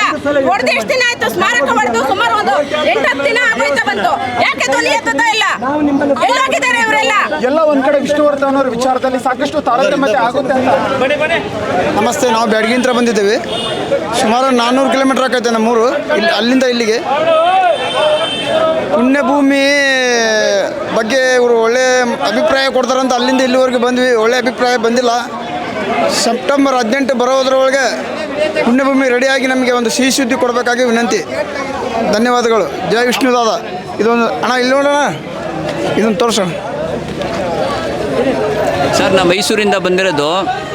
ನಮ್ಮ ಹೆಸರು ಆನಂದಗೌಡ ಅಂತ ಸರ್. ನಾವು ವಿಷ್ಣು ಸಾರು 12 ವರ್ಷದಿಂದ ನಾವು ಅಭಿಮಾನಿಗಳು ಸರ್. ನಾವು ಹೇಳೋದಿಷ್ಟೇ, ಇಲ್ಲಿ ಬಂದಿದ್ದು ಅನಿರುದ್ಧ್ ಸಾರು ನಮಗೆ ಒಳ್ಳೆ ನಿರ್ಧಾರ ಕೊಡ್ತಾರೆ ಅಂತ. ನಮಗೆ ಎಲ್ಲರಿಗೂ ವಿಷ್ಣು ಸಾರ್ ಅಭಿಮಾನಿಗಳಿಗೆ ಒಂದು ಶುಭ ಸಂದೇಶ ಸಿಗುತ್ತೆ ಅಂತ ನಾವು ಅಂದ್ಕೊಂಡು. ಆದರೆ ಇದು ಇಲ್ಲಿ ಯಾರಿಗೂ ಯಾವುದೇ ರೀತಿ ಒಂದು ಅವ್ರು ಹೇಳಿದ್ರು, ಆದರೆ ಯಾರಿಗೂ ಭರವಸೆ ನೀಡಿಲ್ಲ.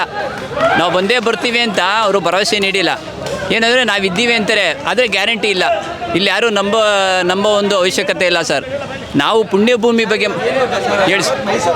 ಹೌದು ಹೌದು, ಅದು ನಿಜ. ಅದು ಸರ್ ಇವತ್ತು ಮೈಸೂರಿಂದ ಬಂದವರೇ ಪ್ರತಿಯೊಬ್ಬ ಕನ್ನಡಿಗರು ಸರ್. ಇನ್ನೊಂದೇನು ಗೊತ್ತಾ ಸರ್, ಕಳ್ಕೊಂಡಿಲ್ಲ. ವಿಷ್ಣುದಾದನ ಮೇಲೆ ಮೂಲ ಸ್ಥಳ, ಪುಣ್ಯ ಸ್ಥಳ, ಸೂರ್ಯಚಂದ್ರ ಮೇಲೆ ಆಣೆ ಮಾಡಿ ಹೇಳ್ತಾರೆ. ಮಲ್ಲತ್ತಳ್ಳಿ ಲೋಕೇಶ್ ಗೌಡರು ಅಭಿಮಾನಿಗಳು ಮತ್ತು ಕಿಚ್ಚ ಸುದೀಪ್ ಅಭಿಮಾನಿಗಳು ಎಲ್ಲರೂ ಸೇರಿ ನಾವು ಪ್ರತಿಭಟನೆ ಮಾಡೇ ಮಾಡ್ತೀವಿ. ನೀವು ಹೇಳಿದ್ರಲ್ಲ, ಇವತ್ತು ಬಾಲಣ್ಣನ ಮನೆ ತಕ್ಕ ಹೋಗೋದಾಗಲಿ, ಇನ್ನೊಂದು ತಕ್ಕ ಹೋಗೋದಾಗಲಿ ನಾವು ಯಾವುದೇ ಕಾರಣಕ್ಕೂ ಬಿಡಲ್ಲ. ಪುಣ್ಯಭೂಮಿ ಮೂಲ ಸ್ಥಳ ಬೇಕೇ ಬೇಕು. ಅದನ್ನು ನಾವು ಯಾವತ್ತೂ ವಿಷ್ಣುದಾದನ ಬಿಡ್ಕೊಡಲ್ಲ. ನಾವು ಇರೋವರೆಗೂ ಮಾಡೇ ಮಾಡ್ತೀವಿ. 9ನೇ ತಿಂಗಳು 18ನೇ ತಾರೀಕು, ಡಿಸೆಂಬರ್ 31ನೇ ತಾರೀಕು ಹಬ್ಬ ಮಾಡೇ ಮಾಡ್ತೀವಿ. ಇನ್ನು 15 ದಿನದಲ್ಲಿ ನಿಮಗೆಲ್ಲ ರಿಸಲ್ಟ್ ಕೊಡ್ತೀವಿ ಸರ್. ಸ್ಮಾರಕ ಆ ಜಾಗದಲ್ಲಿ ಆಗೇ ಆಗುತ್ತೆ ಸರ್.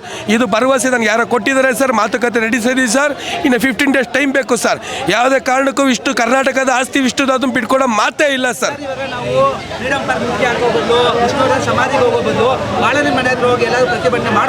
ನೆಕ್ಸ್ಟ್ ಅದೇ ಕೆಲಸ ಮಾಡೋದು ಸರ್. ಅಂದರೆ ಬಾಲಣ್ಣ ಅವರ ಅಕ್ಕನ ತಂಗಿನ ಒಬ್ರು ಮಾತು ಕೊಟ್ಟಿದ್ದಾರೆ ಸರ್. ಇದು ಮಾತು ಕೊಟ್ಟಿದ್ದಾರೆ ಸರ್, ನಾವು ನಿಮ್ಮ ಜೊತೆ ಇದ್ದೀವಿ, ನಾವು ನಿಮ್ಮ ಜೊತೆ ಸ್ಪಂದಿಸ್ತೀವಿ, ಬರ್ತೀನಿ ಅಂತ ಹೇಳಿದ್ದಾರೆ ಸರ್. ಅದಕ್ಕೆ ಸರ್ 15 days ಟೈಮ್ ತಗೊಂಡಿರೋದು ಸರ್. ನಾವು ಅವ್ರು ಹೇಳೋ ಪ್ರಕಾರ ಏನು ಗೊತ್ತಾ ಸರ್, ನನಗೂ ಇಲ್ಲಿ ಅನ್ಯಾಯ ಆಗಿದೆ, ನಾನು ಬರ್ತೀನಿ, ಬನ್ನಿ ಜೊತೆಗೆ ನಿಂತ್ಕೊಂಡು ಪ್ರತಿಭಟನೆ ಮಾಡೋಣ. ಅದೇ ಸರ್ ನೀವು ಹೇಳಿದ್ರು. ಅವ್ರ ಮನೆ ಹತ್ರ ಬರೋಬೋದು, ಸಮಾಜ ಹತ್ರ ಹೋಗ್ಬೋದು, ಅವ್ರ ಜೊತೆ 100ಕ್ಕೆ 100 ಸತ್ಯವಾದ ಮಾತು ಹೇಳಿದ್ರೆ ಸರ್. ಖಂಡಿತವಾಗ್ಲೂ ಅವ್ರ ಜೊತೆ ನೆಕ್ಸ್ಟ್ ಪ್ರತಿಭಟನೆ ಸರ್ ನಮ್ಮದು ಸರ್. ಮತ್ತು ನಮಗೆ ಪುಣ್ಯಭೂಮಿ ಅಲ್ಲಿ ವಿಷ್ಣುವರ್ಧನ್ ಅವರ ಜೀವ ಅಲ್ಲೇ ಇದೆ, ನಮಗೆ ಬೇಕಾಗಿರೋದು ಅಲ್ಲೇ ಸರ್, ಇನ್ನೆಲ್ಲೂ ಬೇಡ ಸರ್. ನಮ್ಮ ತಂದೆ ಚಿತೆಯನ್ನು ಸುಟ್ಟರುವೆ ಏನು ಹೇಳಿ, ಎಲ್ಲಿ ತೋರಿಸ್ತೀವಿ ಹೇಳಿ ಜಾಗನ? ಸ್ವಾಮಿ ಇಲ್ಲೇ ಸುಟ್ಟಿದ್ದು ನಮ್ಮ ತಂದೆ ಚಿತೆ ಅಂತೀವಿ, ಬೇರೆ ಕಡೆ ತೋರ್ಸೋಕ್ಕಾಯ್ತದ? ಆ ಥರ ಸಾವಿರಾರು ಜನ ಅದು ಇಷ್ಟಪಟ್ಟಂಥ ಜಾಗ ಸರ್. ಅದು ಪುಣ್ಯಭೂಮಿ, ನಮ್ಗೆ ಆಗಲೇಬೇಕು ಸರ್. ನಮ್ಗೇನು ಗೊತ್ತಾ ಸರ್, ಮೈಸೂರಲ್ಲಿ ಅದು ಅವರ ಸ್ವಇಚ್ಛೆಯಿಂದ ಮಾಡ್ಕೊಂಡಿದ್ದಾರೆ. ಜೀವ ಇರೋದೇ ಇಲ್ಲಿ ಸರ್, ನಮಗೆ ಜೀವ ಇರೋದೇ ಇಲ್ಲಿ, ಅವರ ಸ್ವಇಚ್ಛೆಯಿಂದ ಅಲ್ಲಿ ಮಾಡ್ಕೊಂಡಿದ್ದಾರೆ. ಮೈಸೂರಲ್ಲಿ ನಮಗೆ ಅಲ್ಲಿ ಅವ್ರ ಸ್ವಇಚ್ಛೆಯಿಂದ ಮೈಸೂರಲ್ಲಿ ಮಾಡ್ಕೊಂಡಿದ್ದಾರೆ. ನಮಗೆ ಜೀವ ಇರೋದು ಇಲ್ಲಿ. ವಿಷ್ಣು ಸರ್ ಎಲ್ಲಿ ದಹನ ಮಾಡಿದ್ದು? ಇಲ್ಲಿ ಅಭಿಮಾನ್ ಸ್ಟುಡಿಯೋದಲ್ಲಿ 10 ಗುಂಟೆ ಜಾಗ ಕೊಡೋಕ್ಕೇನು ಸರ್ ಸರ್ಕಾರದಿಂದ? ಆ ವಿಷ್ಣುವರ್ಧನ್ ಸರ್ ಅವರು ಮಾಡಿರೋಂಥ ತ್ಯಾಗಗಳನ್ನ ನೆನೆಸ್ಕೊಂಡ್ರೆ ಅಂಥ ಪುಣ್ಯಾತ್ಮನಿಗೆ ಸರ್, ಅಂಥ ಪುಣ್ಯಾತ್ಮನಿಗೆ ಒಂದು 10 ಗುಂಟೆ ಜಾಗ ಸಿಕ್ಕಲಿಲ್ಲ ಅಂದರೆ ಏನರ್ಥ ಸರ್ ಸರ್ಕಾರದಿಂದ? ಅವ್ರೇನು ಸರ್ ಮೋಸ ಮಾಡಿದ್ದಾರೆ ನಿಮಗೆ? ಕಾಲದಿಂದನೂ ಅವ್ರಿಗೆ ಬರೀ ಮೋಸ ಮಾಡ್ಕೊಂಡೇ ಬರ್ತಿದ್ದೀರಾ. ಒಂದು 10 ಗುಂಟೆ ಜಾಗ ಕೊಡೋಕ್ಕಾಗಲ್ಲ. ಅವ್ರೇನು 50 ಗುಂಟೆ 50 ಎಕರೆ 20 ಎಕರೆ ಕೊಡಿ ಸ್ವಾಮಿ ಅಂತ ಏನಾರು ಹೇಳಿದ್ರ? ಯಾರಿಗಾರು ಹೇಳಿದ್ದಾರೆ ಇದುವರೆಗೂ? ಅವ್ರು ಯಾವ್ದಕ್ಕೂ ಆಸೆ ಪಟ್ಟಿಲ್ವಲ್ಲ ಸರ್. ಅವ್ರ ಹೆಸರು ಹೇಳ್ಕೊಂಡು, ವಿಷ್ಣುವರ್ಧನ್ ಹೆಸರು ಹೇಳ್ಕೊಂಡು ಹಲವಾರು ಫಿಲಮ್ ಮಾಡಿದ್ರಿ, ಹಲವಾರು ಚಲನಚಿತ್ರ ಫಿಲಮ್ಗಳು ಮಾಡಿದ್ರಿ, ವಿಷ್ಣುವರ್ಧನ್ ಅವರು ಹೆಸರು ಹೇಳ್ಕೊಂಡು ಬೆಳೆದ್ರಿ. ಇವತ್ತು ಕೈ ಜೋಡಿಸೋದು ಕೆಲವ್ರು ಮಾತ್ರ. ಇನ್ನು ಮಿಕ್ತವ್ರು ಯಾಕೆ ಸರ್ ಕೈ ಜೋಡಿಸ್ತಾ ಇಲ್ಲ? ನಮಗೇನು ಅರ್ಥ ಆಗ್ತಾ ಇಲ್ಲ. ಇಲ್ಲಿ ನಾವು ಹೇಳೋದಿಷ್ಟೇ, ವಿಷ್ಣುವರ್ಧನ್ ಅಭಿಮಾನಿಗಳಿಗೆ ಬೇಕಾಗಿರೋದು ಅಭಿಮಾನ್ ಸ್ಟುಡಿಯೋದಲ್ಲಿ ಪುಣ್ಯಭೂಮಿ ಅಲ್ಲೇ ಆಗಬೇಕು ಅನ್ನೋ ಭರವಸೆ ಅಷ್ಟೇ ಸರ್, ಇನ್ನೇನು ಇಲ್ಲ. ನಾವು ಹೇಳೋದು ಸರ್ಕಾರಕ್ಕೆ ಒಂದು ರಿಕ್ವೆಸ್ಟ್ ಮಾಡ್ಕೊತಾ ಇದ್ದೀವಿ, ದಯವಿಟ್ಟು ಯಾರೇ ಆ ಜಾಗ ತಗೊಂಡಿದ್ರು ವಿಷ್ಣುವರ್ಧನ್ ಸರ್ ಪುಣ್ಯಭೂಮಿ ಅಭಿಮಾನಿ ಟ್ರಸ್ಟ್ ಅಂತ ಒಂದು ಮಾಡಿ, ಇಲ್ಲ ಪುಣ್ಯಭೂಮಿ ಅಭಿಮಾನಿದೊಂದು ಒಂದು ಖಾತೆ ತೆಗೀರಿ, ಪರಿಹಾರ ನಿಧಿ ಅಂತ ಒಂದು ಓಪನ್ ಮಾಡಿ. ನೀವು ಹೇಳೋ ಪ್ರಕಾರ ಅನಿರುದ್ಧ್ ಸರ್ ಹೇಳಿದ್ರು ಇದನ್ನು ಯಾವಾಗ ಮಾಡ್ಬೋದಿತ್ತಲ್ಲ ಅಂತ, ಯಾಕೋಸ್ಕರ ಜನ ಮಾಡಿಲ್ಲ ಸರ್? ಯಾಕೋಸ್ಕರ ಏನಂತ ಹೇಳಿದ್ರು? ಅವ್ರು ಕೇಳಿದ್ರು ನಾವು ತೊಗೊಳ್ತೀವಿ ಅಂತ ಜಾಗ ಕೇಳಿದ್ರು. ಅದು ಅನಿರುದ್ಧ್ ಸರ್ ಏನಂತೇಳಿ ಯಾವಾಗಲೂ ಮಾಡ್ಬೋದಿತ್ತಲ್ಲ ಇದನ್ನ ಅಂತ ಹೇಳಿದ್ರು. ಯಾರಿಗೋಸ್ಕರ ಮಾಡಿಲ್ಲ ಸರ್? ಯಾವಾಗಲೂ ಮಾಡ್ಬೋದಿತ್ತಲ್ಲ ಅಂದರೆ ಅಲ್ಲೂ ಜಾಗ ಕೊಟ್ಟಿದ್ದೀವಿ, ಇಲ್ಲಿ ಜಾಗ ಕೊಡಲ್ಲ ಅನ್ನೋ ಅವ್ರ ಭರವಸೆ. ಆದರೆ ನಾವು ಅಭಿಮಾನಿಗಳು ಬಿಡಲ್ಲ. ಅಲ್ಲಿ ಜಾಗ ಕೊಟ್ಟವ್ರೆ, ಇಲ್ಲಿ ನಮ್ಗೆ ಏನಕ್ಕೆ ಅನ್ನೋದೊಂದು ಅವ್ರ ಕುತೂಹಲ ಇರ್ಬೋದು, ಅದು ನಮ್ಗೆ ಗೊತ್ತಿಲ್ಲ. ಆದರೆ ನಾವು ಹೇಳೋದಿಷ್ಟೇ, ನಮ್ಮ ಅಭಿಮಾನಿಗಳ ಅಭಿಷ್ಟ ಇಲ್ಲಿ ಬಂದಿರೋರೆಲ್ಲ ಕೆಲಸ ಕಾರ್ಯಕ್ಕೆ ಬಿಟ್ಟು ಬಂದಿಲ್ಲ ಸರ್, ದುಡ್ಡು ಕಾಸಿನಿಂದ ಯಾರೂ ಬಂದಿಲ್ಲ ಸರ್. ಅವರ ಪ್ರೀತಿ ವಿಶ್ವಾಸದಿಂದ ಬಂದಿರೋದು, ವಿಷ್ಣುವರ್ಧನ್ ಸರ್ ಅಭಿಮಾನಿಗಳಿಂದ ಬಂದಿರೋದು. ಯಾರು ಏನು ಅವ್ರು ಖರ್ಚು ದುಡ್ಡು ಹಾಕೊಂಡು ಬಂದಿರೋ ಸರ್? ಇದು ರಾಜಕೀಯ ಅಲ್ಲ, ಇದು ಅಭಿಮಾನ, ಇದು ವಿಷ್ಣುವರ್ಧನ್ ಅಭಿಮಾನ. ಇದು ಅಭಿಮಾನದಿಂದ ಇವರೆಲ್ಲ ಲಕ್ಷಾಂತರ ಸಾವಿರಾರು ಜನ ಬಂದಿರೋದೇನು ಕೆಲಸ ಕಾರ್ಯ ಇಲ್ಲದೆ ಬರ್ತಾರಾ ಸರ್? ನಾವು ಹೇಳೋದಿಷ್ಟೇ ಸರ್, ಅವರು ಅಲ್ಲಿ ಮಾಡ್ಕೊಂಡಿದ್ದಾರೆ, ಬೇಡ ಅಂತ ಹೇಳಲ್ಲ. ಇಲ್ಲಿ ಜೀವಂತವಾಗಿರೋದೇ ವಿಷ್ಣುವರ್ಧನ್ ಅವ್ರ ಪುಣ್ಯಭೂಮಿ ಇಲ್ಲೇ ಆಗಬೇಕು ಸರ್. ಅಭಿಮಾನ್ ಸ್ಟುಡಿಯೋದಲ್ಲೇ ಅವ್ರು ಜೀವಂತವಾಗಿರೋದು. ಸಾವಿರಾರು ಜನ ಅಲ್ಲೇ, ಲಕ್ಷಾಂತರ ಜನ ಹೋಗಿದ್ದಾರೆ, ಅಲ್ಲೇ ಅವರು ಇರೋದು ಜೀವಂತವಾಗಿ.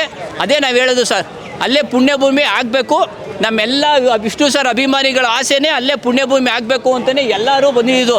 ಅವರು ಒಳ್ಳೆ ನಿರ್ಧಾರ ಕೊಡ್ತಾರೆ ಅಂತ ನಿರ್ಧಾರ ಕೊಟ್ಟಿಲ್ಲ ಸರ್, ನಮಗೆ ಸಮಾಧಾನ ಆಗಲಿಲ್ಲ ಈ ಮಾತು. ದಯವಿಟ್ಟು ಸರ್ಕಾರದವರು ಎಚ್ಚೆತ್ಕೊಂಡು 10 ಗುಂಟೆ ಜಾಗ ಏನೈತೆ ವಿಷ್ಣುವರ್ಧನ್ ಪರಿಹಾರ ಟ್ರಸ್ಟ್ ಅಂತ ಓಪನ್ ಮಾಡಿ. ಖಂಡಿತ ನಮ್ಮ ಕೈಲಿ ಏನಾಯ್ತದೆ ನಾವು ಅದನ್ನು ಖಂಡಿತ ಎಲ್ಲ ಅಭಿಮಾನಿಗಳು ಸಹಾಯ ಮಾಡ್ತೀರಿ. ಎಲ್ಲ ಒಂದೊಂದು ರೂಪಾಯಿ ಹಾಕಿದ್ರೆ ಕೋಟ್ಯಾಂತರ ರೂಪಾಯಿ ಆಗುತ್ತಲ್ರಿ ನಿಮಗೆ. ಡಬಲ್ ಸಿಗ್ತದಲ್ರಿ ದುಡ್ಡು. 10 ಗುಂಟೆ ಜಾಗ ಕೊಡೋಕ್ಕೇನ್ರಿ ನಿಮಗೆ? ಅದರಿಂದ ಏನು ಬಿಲ್ಡಿಂಗ್ ಕಟ್ಕೊಂಡು ಬಾಳ್ತೀರೇನ್ರಿ ನೀವು? ಇವತ್ತೆಲ್ಲ ಎಲ್ಲ ಬಿಟ್ಬಿಟ್ಟು ಹೋಗೋದೇನೆ. ಗಂಟ ಶಾಂತಿ ಸಮಾಧಾನ ಅಂತ ವಿಷ್ಣುವರ್ಧನ್ ಅವ್ರು ಇದ್ರಲ್ಲ, ಹಂಗೆ ದಯವಿಟ್ಟು ಅದನ್ನು ಶಾಂತಿ ಸಮಾಧಾನ ಏರಕ್ಕೆ ಅಭಿಮಾನಿಗಳನ್ನ ಬಿಡ್ರಿ. ಯಾಕ್ರಿ ಒಬ್ಬೊಬ್ಬರು ಸಿಂಹಗಳನ್ನ ಕೆಡಕ್ತೀರಾ ನೀವು? ಕೆಡಕಿ ಎಲ್ಲರೂ ರೊಚ್ಚಿಗೆ ಬೀಸ್ತೀರಾ? ಏನಂತ ತಿಳ್ಕೊಂಡಿದ್ದೀರಿ ನೀವು ಸರ್ಕಾರದವರು? ಏನಂತ ತಿಳ್ಕೊಂಡಿದ್ದೀರಿ ಹೇಳಿ ಸರ್ಕಾರದವರು? ದಯವಿಟ್ಟು ನಾವು ನಮ್ಮ ಅಭಿಮಾನಿಗಳಲ್ಲಿ ಒಬ್ಬೊಬ್ಬರು ವಿಷ್ಣುವರ್ಧನ್ ಅವರು ನೆಲೆಸಿರ್ತಾರೆ ಮನಸ್ಸೊಳಗೆ. ಅವರು ಶಾಂತಿ ಸಮಾಧಾನದಿಂದ ಇರೋದು. ಅಭಿಮಾನಿಗಳನ್ನ ಯಾವತ್ತೂ ಕೆಣಕಬೇಡಿ. ಕೆಣಕಿದ್ರೆ ನಿಮಗೆ ಉಳ್ಗಾಲ ಇಲ್ಲ. ಇಷ್ಟು ಹೇಳಕ್ಕೆ ನಾನು ಇಷ್ಟಪಡ್ತೀನಿ. ಆದರೆ ನಾನು ಹೇಳೋದಿಷ್ಟೇ, ಪುಣ್ಯಭೂಮಿ ಅಭಿಮಾನ್ ಸ್ಟುಡಿಯೋದಲ್ಲಿ ಆಗಲೇಬೇಕು. ಅದೇ ಎಲ್ಲ ಅಭಿಮಾನಿಗಳ ಆಸೆ.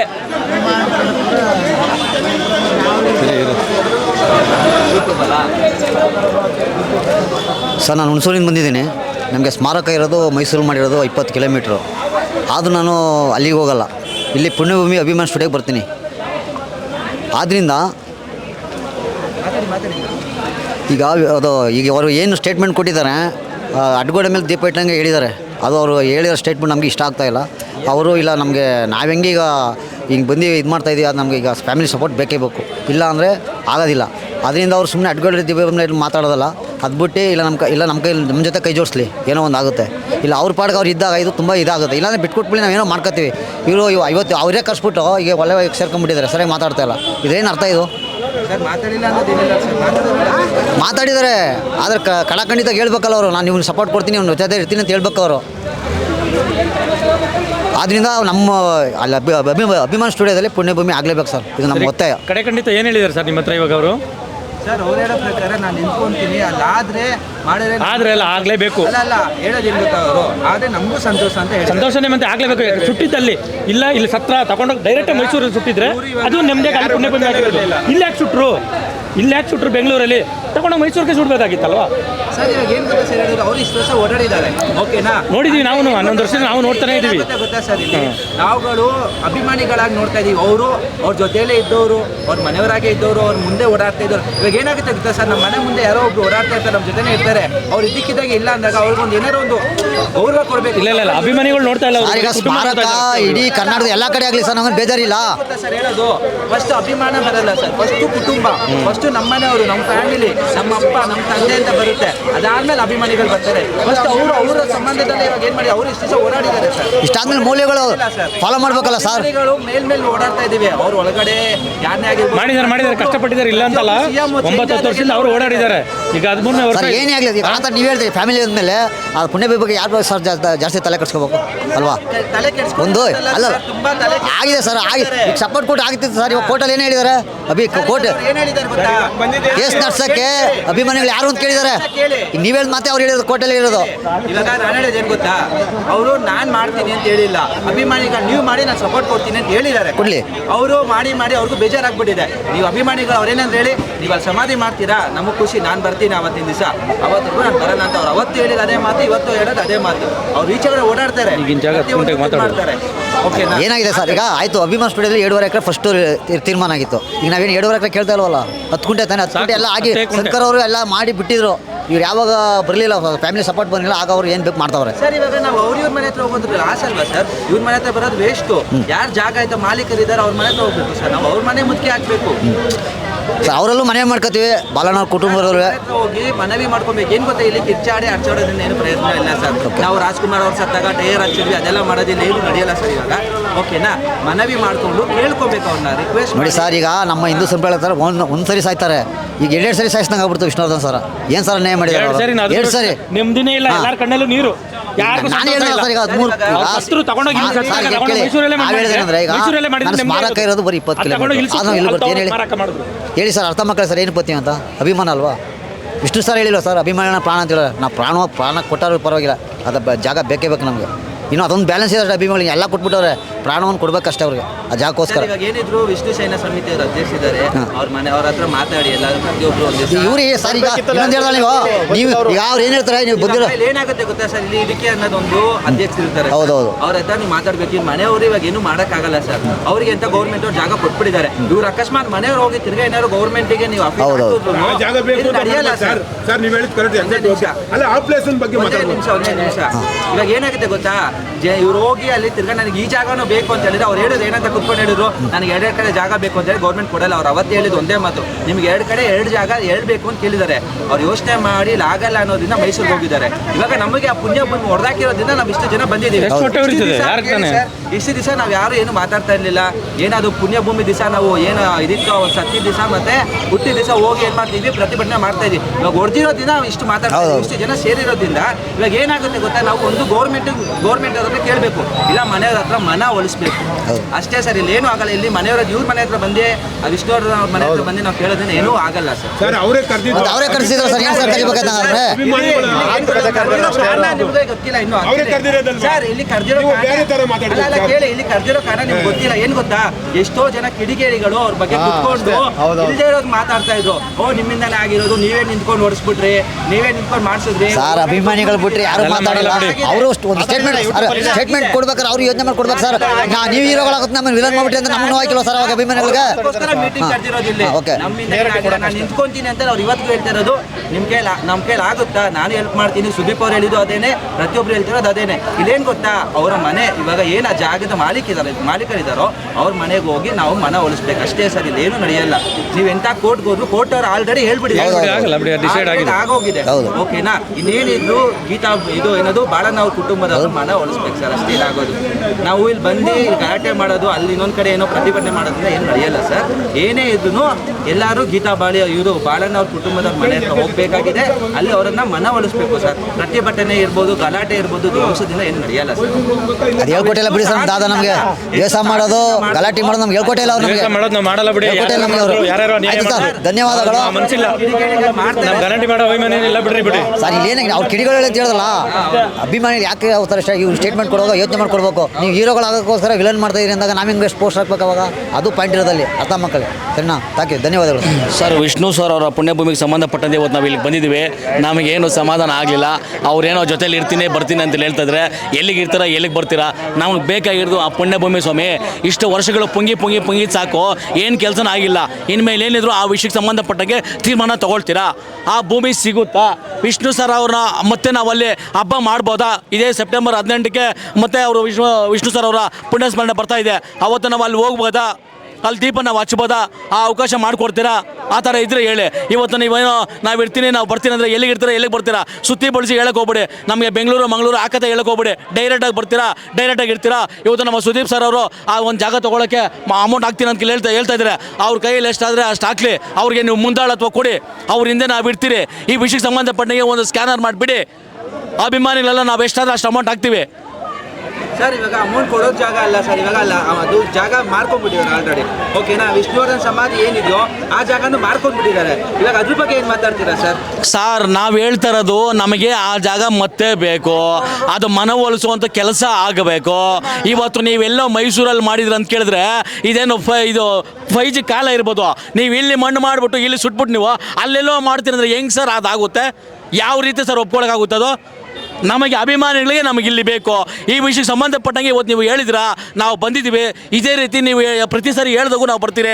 ನಮಗೆ ಅವ್ರ ಮನವಂತ ಕೆಲಸ ಆಗಲಿ. ಇಲ್ಲಿ ಇವತ್ತು ಯಾರೋ ಬಿಲ್ಡರ್ಸ್ ಬಂದು ಬೆಂಗಳೂರಲ್ಲಿ ಅಪಾರ್ಟ್ಮೆಂಟ್ ಮೇಲೆ ಅಪಾರ್ಟ್ಮೆಂಟ್ ಕಟ್ತವ್ರೆ.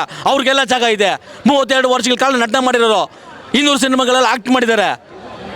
ಕಾಮಿಡಿ, ಕಳ್ಳ, ಪೊಲೀಸ್, ಬಡವ, ಶ್ರೀಮಂತ, ಅನಾಥ, ಕಾಮಿ, ಸ್ವಾಮಿ, ಪ್ರೇಮಿ, ಕೂಲಿ, ಪೋಲಿ, ಜಾಲಿ, ಅಣ್ಣ, ತಮ್ಮ, ತಂದೆ, ಶಿಕ್ಷಕ, ರಕ್ಷಕ, ಆಚಾರಿ, ಪೂಜಾರಿ, silent, violent, hero, villain, all type act ಮಾಡಿರೋ left hand hero, world only left hand hero ಅಂಥವ್ರನ್ನ ಸ್ಮಾರಕ ನೀವು ಆ ಒಂದು ಜಾಗದಲ್ಲಿ ನೀವು ರಾತ್ರಿ ತಿರುವು ಮಾಡೋದು ಸರಿನಾ? ಇವತ್ತು ನಾವು ಅಲ್ಲಿ ನೋಡೋಕ್ಕೂ ಅವಕಾಶ ಕೊಡ್ತಾ ಇಲ್ಲ, ಸರಿನಾ? ಇಷ್ಟು ವಿಷಯ ನಾವೇನು ಹೇಳಿದ್ವಿ ಇದೇ ಅಲ್ಲಿ ಹೇಳ್ಕೊಳಕ್ಕಾಗ್ತಾಯಿಲ್ಲ, ಸರಿನಾ? ಇವತ್ತು ಈ ವಿಷಯದಲ್ಲಿ ಸುದೀಪ್ ಸರ್ ಅವ್ರು ಬಿಟ್ಟರೆ ಬೇರೆ ಯಾರು ಧ್ವನಿ ಎತ್ತಲ್ಲ ಸರ್. ಬರ್ತಾ ಇಲ್ಲ ಸರ್. ಇವಾಗ ಏನಂತ ಹೇಳಿದ್ರೆ ಅವ್ರಿಗೆಲ್ಲ ಕೆಲಸ ಆಗೋರ್ಗು ಮಾಡಿಸ್ಕೊಂಡ್ರು. ಇವಾಗ ಯಾರು ಮುಂದೆಗಡೆ ಮಾತಾಡೋಕೆ ಬರ್ತಾ ಇಲ್ಲ, ಒಬ್ಬೊಬ್ಬರಾಗೆ ಮಾತಾಡ್ತಾ ಇದ್ದಾರೆ ಸರ್. ಆದರೆ ಪ್ರತಿಯೊಬ್ಬರು ಇವಾಗ ಯಾವುದೇ ಒಂದು ಚಳುವಳಿ ಆದ್ರೂ ಬರ್ತಾರೆ ಎಲ್ಲರೂ. ಇವಾಗ ರಾಜ್ಕುಮಾರ್ ಅವರು ಇದ್ದಾಗ ಚಳುವಳಿ ಆದಾಗ ಎಲ್ಲರೂ ಬರ್ತಾ ಇದ್ರು. ಆ ಥರ ಯಾಕೆ ಬರಬಾರ್ದು ಜನ? ಯಾಕೆ ಬರ್ತಾ ಇಲ್ಲ ಇವರು? ಯಾಕೆ ಬರ್ತಾ ಇಲ್ಲ ಅಂತ ಕೇಳಿದ್ರೆ ನೋಡಿ ಸರ್, ಎಲ್ರಿಗೂ ಒಂದು ನಂಬಿಕೆ ಬರಬೇಕು, ಎಲ್ರಿಗೂ ಒಂದು ಭರವಸೆ ಬರಬೇಕು. ಇವತ್ತೇನು ನಾವು ಬಂದಿದ್ದೀವಿ, ಈಗ ನಾವು ಭರವಸೆ ಹೇಳಿದ್ರೆ ಇನ್ನೊಂದು ಜನ ಬರ್ತಾರೆ. ನಮಗೆ ಆಗಿಲ್ಲ, ಭರವಸೆಗಳಾಗಿಲ್ಲ. ಅದೇ ಅವ್ರು ಏನು ಹೇಳ್ತಿದ್ರೆ ಶಾರ್ಟ್ ಕಟಾಗಿ ಇರ್ತೀನಿ ಬರ್ತೀನಿ ಅಂತ ಹೇಳ್ತಿದ್ರೆ ನಮ್ಗೆ ಇರೋದು ಬೇಕಿಲ್ಲ, ಬರೋದು ಬೇಕಾಗಿಲ್ಲ. ನಮಗೆ ಸಿಗುತ್ತಾ ಆ ಜಾಗ ಸಿಗುತ್ತಾ? ವಿಷ್ಣು ಸರ್ ಅವ್ರನ್ನ ಮತ್ತೆ ನಾವು ಸೆಪ್ಟೆಂಬರ್ 18ಕ್ಕೆ ಅಲ್ಲಿ ಪೂಜೆ ಮಾಡ್ಬೋದಾ, ದೀಪ ಹಚ್ಬೋದಾ? ಇಷ್ಟೇ ನಮ್ಮದು ಸರ್. ಇವಾಗ ನಾವೆಲ್ಲ ಇವಾಗ ವಿಷ್ಣುವರ್ಧನ್ ಅವ್ರ ಮನೆ ಹತ್ರ ಬರೋದಕ್ಕಿಂತ ಗೀತಾ ಇವಾಗ ಅವ್ರು ಏನು ಸಮಾಧಿ ಹೊಡೆದಾಕಿದಾರೋ ಅವ್ರ ಮನೆ ಹತ್ರ ಪ್ರತಿಭಟನೆ ಮಾಡ್ಬೋದಲ್ಲ ನಾವೆಲ್ಲ ಸರ್? ಈಗ ಅವ್ರದ್ದು ನೋಡಿ ಸರ್, ಈಗ ಯಾರು ಹೊಡೆದಿದ್ರೋ ನಮಗೆ ಗೊತ್ತಿಲ್ಲ. ಯಾರ್ದು ಜಾಗ ಐತೆ ಅವ್ರ ಮನೆ ಮುಂದೆ ಹೋಗ್ಬೋದಲ್ವಾ ನಾವು? ಸರ್ ಮಾಡ್ಬೋದು ಅಂತ ಕೇಳಿದ್ರೆ ಈಗ ನೋಡಿ ಸರ್, ಇದಕ್ಕಿಂತ ಮುಂಚೆ ಈಗ ಕೋರ್ಟ್ ಆರ್ಡರ್ ಮಾಡಿದೆ. ಸೊ ಇದಕ್ಕಿಂತ ಮುಂಚೆ ಆಪ್ಷನ್ಸ್ ಇತ್ತಂತೆ, ಇವ್ರ ಕೈಯಲ್ಲಿ ಮಾಡ್ಲಿಕ್ಕಾಗಿಲ್ಲ. ಇವ್ರು ಮೈಸೂರಲ್ಲಿ ಬೇಕು ಅಂತ ಹೇಳಿದ್ದಾರೆ. ನಮಗೆ ಅದು ಮೈಸೂರು ಬೇಕಾಗಿಲ್ಲ, ನಮ್ಗೆ ಇಲ್ಲೇ ಬೇಕು. ನಾವು ಅಲ್ಲೆಲ್ಲ ಹೋಗಿ ಇಲ್ಲೆಲ್ಲ ಹೋಗೋದು ಪ್ರತಿಭಟನೆ ಮಾಡೋದು ಬೇಕಾಗಿಲ್ಲ. ಇವ್ರು ಇರ್ತಾರೆ ಮುಂದೆ, ನಾವು ಬರ್ತೀವಿ ಹಿಂದೆ. ನಮ್ಮ ಸುದೀಪ್ ಸರ್ ಅವ್ರಿಗೆ ಮುಂದಾಳೋದು ಕೊಡಲಿ, ಅವ್ರು ಮೇಂಟೈನ್ ಮಾಡ್ತಾರೆ, ಆಗ್ಬೋದಲ್ಲ ಸರ್? ದುಡ್ಡಿಲ್ಲ ಅಂತ ಕೇಳಿ ಸಮಾಧಿ ಇತ್ತು ಏನೋ ಮಾಡ್ಕೊಂಡು ಹೋಗ್ತಾ ಇದೆ. ಇವಾಗ ಏನಂತಂದ್ರೆ ಅವ್ರ ಮನೆಯವರೇ ಮಾಡಿರೋದ್ರಿಂದ ನಾವು ಬೇರೆ ಯಾರ್ದೋ ಮನೆ ಹತ್ರ ಪ್ರತಿಭಟನೆ ಮಾಡಬಹುದು, ಅವ್ರ ಮನೆ ಹತ್ರ ಹೋಗ್ಬೋದಲ್ವಾ ಸರ್? ಆ ಥರ ಹೆಂಗೆ ಸರ್ ಮಾಡೋಕ್ಕಾಗುತ್ತೆ? ಈಗ ಸರ್ ಹೊಡೆದಿರೋದು ಅವರೇ, ಆದರೆ ನಮಗೆ ಈಗ ನೋಡಿ ಸರ್, ಹೊಡೆದಿರೋದು ಅವರೇ, ಅದು ರಾತ್ರಿ ಆಗಿದೆ, ನಮಗೆ ಆ ವಿಷಯ ಗೊತ್ತಾಗಿಲ್ಲ. ಸೊ ನಾವಲ್ಲಿ ನೋಡೋಕೆ ಹೋದಾಗೂ ನಮ್ಗೆ ಅವಕಾಶ ಮಾಡ್ಕೊಳ್ಳಿಲ್ಲ. ಈಗ ನಾವು ಟೋಟಲಿ ಹೇಳೋದೇನಂತ ಕೇಳಿದ್ರೆ ಅದನ್ನು ಖರೀದಿ ಮಾಡುವಂಥ ಕೆಲಸ ಆಗುತ್ತಾ, ಅದನ್ನು ಅವ್ರಿಗೆ ಮನವೊಲಿಸುವಂಥ ಕೆಲಸ ಆಗುತ್ತಾ, ಅದಕ್ಕೆ ಏನು ಬೇಕು ಸರ್ ಡಿಮ್ಯಾಂಡು? ಆ ಒಂದು ವಿಷಯ ಸಂಬಂಧಪಟ್ಟಂಗೆ ಏನಾದ್ರು ಇದ್ರೆ ಮಾತಾಡಿ, ನಾವು ಬರಕ್ಕೆ ರೆಡಿ. ಅವ್ರ ಮಗಳು ಹೇಳೋ ಪ್ರಕಾರ ಜಾಗ ಮಾರ್ಬಿಟ್ಟಿದ್ದಾರೆ ಅಂತ ಹೇಳ್ತಾ ಇದ್ದಾರೆ ಸರ್. ಆಲ್ರೆಡಿ ಒಬ್ಬ MLA ಮಾರ್ಬಿಟ್ಟಿದ್ದಾರೆ. ಹೌದು ಸರ್, ಮಾಡಿದ್ದಾರೆ ಅಂತ ಹೇಳ್ತಾ ಇದ್ದಾರೆ. ಅವ್ರನ್ನ ಮನೋವಂಥ ಕೆಲಸ ಆಗಲಿ, ಅದಕ್ಕೆ ಮಾರ್ಬೋದಲ್ವಾ ಸರ್? ಯಾಕಂದ್ರೆ ಇವಾಗ ಎಲ್ಲೆಲ್ಲೋ ನಿಂತ್ಕೊಳ್ಳೋದು, ಎಲ್ಲೆಲ್ಲೋ ಸ್ಟ್ರೈಕ್ ಮಾಡೋದು, ಇವಾಗ ಯಾರ ಹತ್ರ ಮಾರಿದಾರೋ ಅವ್ರ ಹತ್ರ ಹೋಗ್ಬೇಕು, ಇಲ್ಲಾಂದ್ರೆ ಇವಾಗ ಅವ್ರ ಮನೆ ಹತ್ರ ಹೋಗಿ ಮಾತಾಡಬೇಕು. ನಾವು ಅದು ಬಿಟ್ಬಿಟ್ಟು ಎಲ್ಲೋ ಪ್ರತಿಭಟನೆ ಮಾಡೋದ್ರಿಂದ ಏನಾಗ್ತಿದೆ ಅಂದ್ರೆ ಜನರು ಸುಮ್ಮನೆ ನೋಡಿ. ಸರ್ ಓಕೆ, ನಾನು ನಿಮ್ಮ ಮಾತು ನಾನು ಓಕೆ ಸರ್, ನೀವು ನಿಮ್ಮ ಮಾತು ಪ್ರಕಾರ ನಾನು ಒಪ್ಕೊಳ್ತೀನಿ. ಇಲ್ಲಿ ಏನಾಗಿದೆ ವಿಷಯ ಅಂತ ಕೇಳಿದ್ರೆ, ಈಗ ನೋಡಿ ಸರ್, ಈಗ ಅಂದರೆ ನಾವು ವಿಷ್ಣುವರ್ಧನ್ ಸಂಬಂಧಪಟ್ಟಂಗೆ ನಾವು ಭಾರತಿ ಮೇಡಮ್ ಅಥವಾ ನಾವು ಅನಿರುದ್ಧ ಸರ್ ಅವ್ರ ಹಿಂದೆ ಬರ್ಬೇಕು. ನಾವು ಇವತ್ತು ಅವ್ರು ಏನು ನಿರ್ಧಾರ ತಗೊಳ್ತಾರೆ ಅಂತ ಅವ್ರ ಹಿಂದೆ ಬಂದಿದ್ದೀವಿ ನಾವು. ಈಗ ಇನ್ನು ಮುಂದೆ ಅವರು ಅಲ್ಲಿಗೂ ಬಾ ಅಂತ ಕೇಳಿದ್ರೆ ಅಲ್ಲಿಗೂ ಬರ್ತೀವಿ. ಈಗ ಅವ್ರ ನಿರ್ಧಾರ ಮೇಲೆ ನಾವು ಡಿಪೆಂಡ್ ಆಗಿದ್ದು ಸರ್. ಆದರೆ ಟೋಟಲಿ ನಾನು ಹೇಳ್ತೀನಿ, ಇವತ್ತು ನಾವು ಇಲ್ಲಿಗೆ ಬಂದಿದ್ವಿ, ನಮಗೇನೋ ಸಮಾಧಾನ ಆಗಿಲ್ಲ. ಸಮಾಧಾನ ಆಗುವಂತಹ ಕೆಲಸ ಉತ್ತರ ಇಲ್ಲಿ ದೊರೆಯಲಿಲ್ಲ. ನಾನು ಎಲ್ಲಾದ್ರೂ ಡೈಲಾಗ್ ಹೇಳ್ತೀನಿ. ಇವತ್ತೂ ಇಲ್ಲೊಂದು ಸಣ್ಣದಾಗ ಒಂದು 2 ಲೈನು ಡೈಲಾಗ್ ಹೇಳಕ್ಕೆ ಇಷ್ಟಪಡ್ತೀನಿ. ವಿಷ್ಣು ಅಂಕಲ್ ಕಣ್ಣು ಸಿಮ್ಮುತ್ತ ಥರ ತುಂಬಾ ಶಾರ್ಪು. ವಿಷ್ಣು ಅಂಕಲ್ ಕಣ್ಣು ಸಿಮ್ಮುತ್ತ ಥರ ತುಂಬಾ ಶಾರ್ಪು. ಅಭಿಮಾನಿಗಳ ಕೊನೆಯ ಮಾತೆ ರಾಜ ನರಸಿಂಹನ ತೀರ್ಪು. ಹಣೆ ಬರಹ ಬರೆಯೋನು ಆ ಬ್ರಹ್ಮ, ಹಣೆ ಬರಹ ಬರೆಯೋನು ಆ ಬ್ರಹ್ಮ. ಆ ಬ್ರಹ್ಮಂಗೆನೆ ಪೆನ್ ಕೊಟ್ಟಿದ್ದು ಲಕ್ಷ್ಮೀ ನರಸಿಂಹ. ಮೊದಲನೇದಾಗಿ ಎಲ್ಲರಿಗೂ ನಮಸ್ಕಾರ ಹೇಳ್ತಾ, ನಾನು ವಿಷ್ಣುವರ್ಧನ್ ಅಂಕಲ್ರವರ ಪುಟ್ಟ ಅಭಿಮಾನಿಯಾಗಿ ಒಂದು ದಿಟ್ಟ ನಿರ್ಧಾರವನ್ನು ಹೇಳಕ್ಕೆ ಇಷ್ಟಪಡ್ತೀನಿ. ನಾನು ಮಾತಾಡೋಕ್ಕೂ ಮುಂಚೆ ಆ ದೇವ್ರನ್ನ, ಅಂದರೆ ನಮ್ಮ ಮನೆ ದೇವ್ರ ನರಸಿಂಹ ಸ್ವಾಮಿ, ಆ ದೇವ್ರನ್ನ ನೆನೆಸ್ಕೊಂಡು ನನ್ನ ಮಾತನ್ನ ನಾನು ಶುರು ಮಾಡ್ತಾ ಇದ್ದೀನಿ. ಇವಾಗ ದೇವರು ಅಂದರೆ ಏನು ಹೇಳಿ? ಇವಾಗ ಪಂಚಭೂತಗಳೇನಿದೆ, ಅಗ್ನಿ, ಜಲ, ವಾಯು, ಪೃಥ್ವಿ, ಆಕಾಶ, ಇವುಗಳನ್ನ ಪಂಚಭೂತಗಳು ಅಂದರೆ ದೇವರು ಅಂತ ಕರೀತಾರೆ. ಇದರಲ್ಲೆಲ್ಲ ಲೀನವಾಗಿ ವಿಭೂತಿಯ ಆಕಾರ ಪಡೆದಿರುವಂಥ ವಿಷ್ಣುವರ್ಧನ್ ಅಂಕಲ್ರವರಿಗೆ ಅಂಗೈ ಅಗಲದಷ್ಟು ಜಾಗ ಕೊಡಲಿಲ್ಲ ಅಂದರೆ ನಾವು ಅವ್ರನ್ನ ಬೈಕೊಬೇಕಾ? ಇಲ್ಲ, ಬೈಕೊಂಬಾರ್ದು. ಅವ್ರು ನಮಗೆ ಅಂಚೆನ ತೋರಿಸಿದ್ದಾರೆ. ನಾವೆಲ್ಲರೂ ಸೇರಿಕೊಂಡು ಅವ್ರಿಗೆ ಆರಮ್ಮನ ತೋರಿಸ್ಬೇಕು. ಯಾಕಂದರೆ ಈ ಪ್ರಪಂಚದಲ್ಲಿ 2 ಥರ ಕಳ್ಳರಿರ್ತಾರೆ. ಒಬ್ಬರು ಬಹಿರಂಗ ಕಳ್ಳರು, ಇನ್ನೊಬ್ಬರು ಅಂತರಂಗ ಕಳ್ಳರು. ಬಹಿರಂಗ ಕಳ್ಳರು ಅಂದರೆ ಏನು ಹೇಳಿ? ಅವರು ಚಿನ್ನ, ದುಡ್ಡು, ವಾಚು, ಮೊಬೈಲು ಇದನ್ನೆಲ್ಲ ಕಳ್ತನ ಮಾಡ್ತಾರೆ. ಅದೇ ಅಂತರಂಗ ಕಳ್ಳರು ಅಂದರೆ ನಮ್ಮ ಭಾವನೆಗಳನ್ನ ಕಿತ್ಕೊತಾರೆ, ನಮ್ಮ ಸಂತೋಷನ ಕಿತ್ಕೊತಾರೆ, ನಮ್ಮ ಭವಿಷ್ಯನ ಕಿತ್ಕೊತಾರೆ, ನಮ್ಮ ಬದುಕನ್ನು ಕಿತ್ಕೊತಾರೆ. ಎಲ್ಲ ಕಿತ್ಕೊಂಡು ಕೊನೆಗೆ ನೆಲಸಮಾಧಿ ಮಾಡಕ್ಕೆ ಬಿಡ್ತಾರೆ.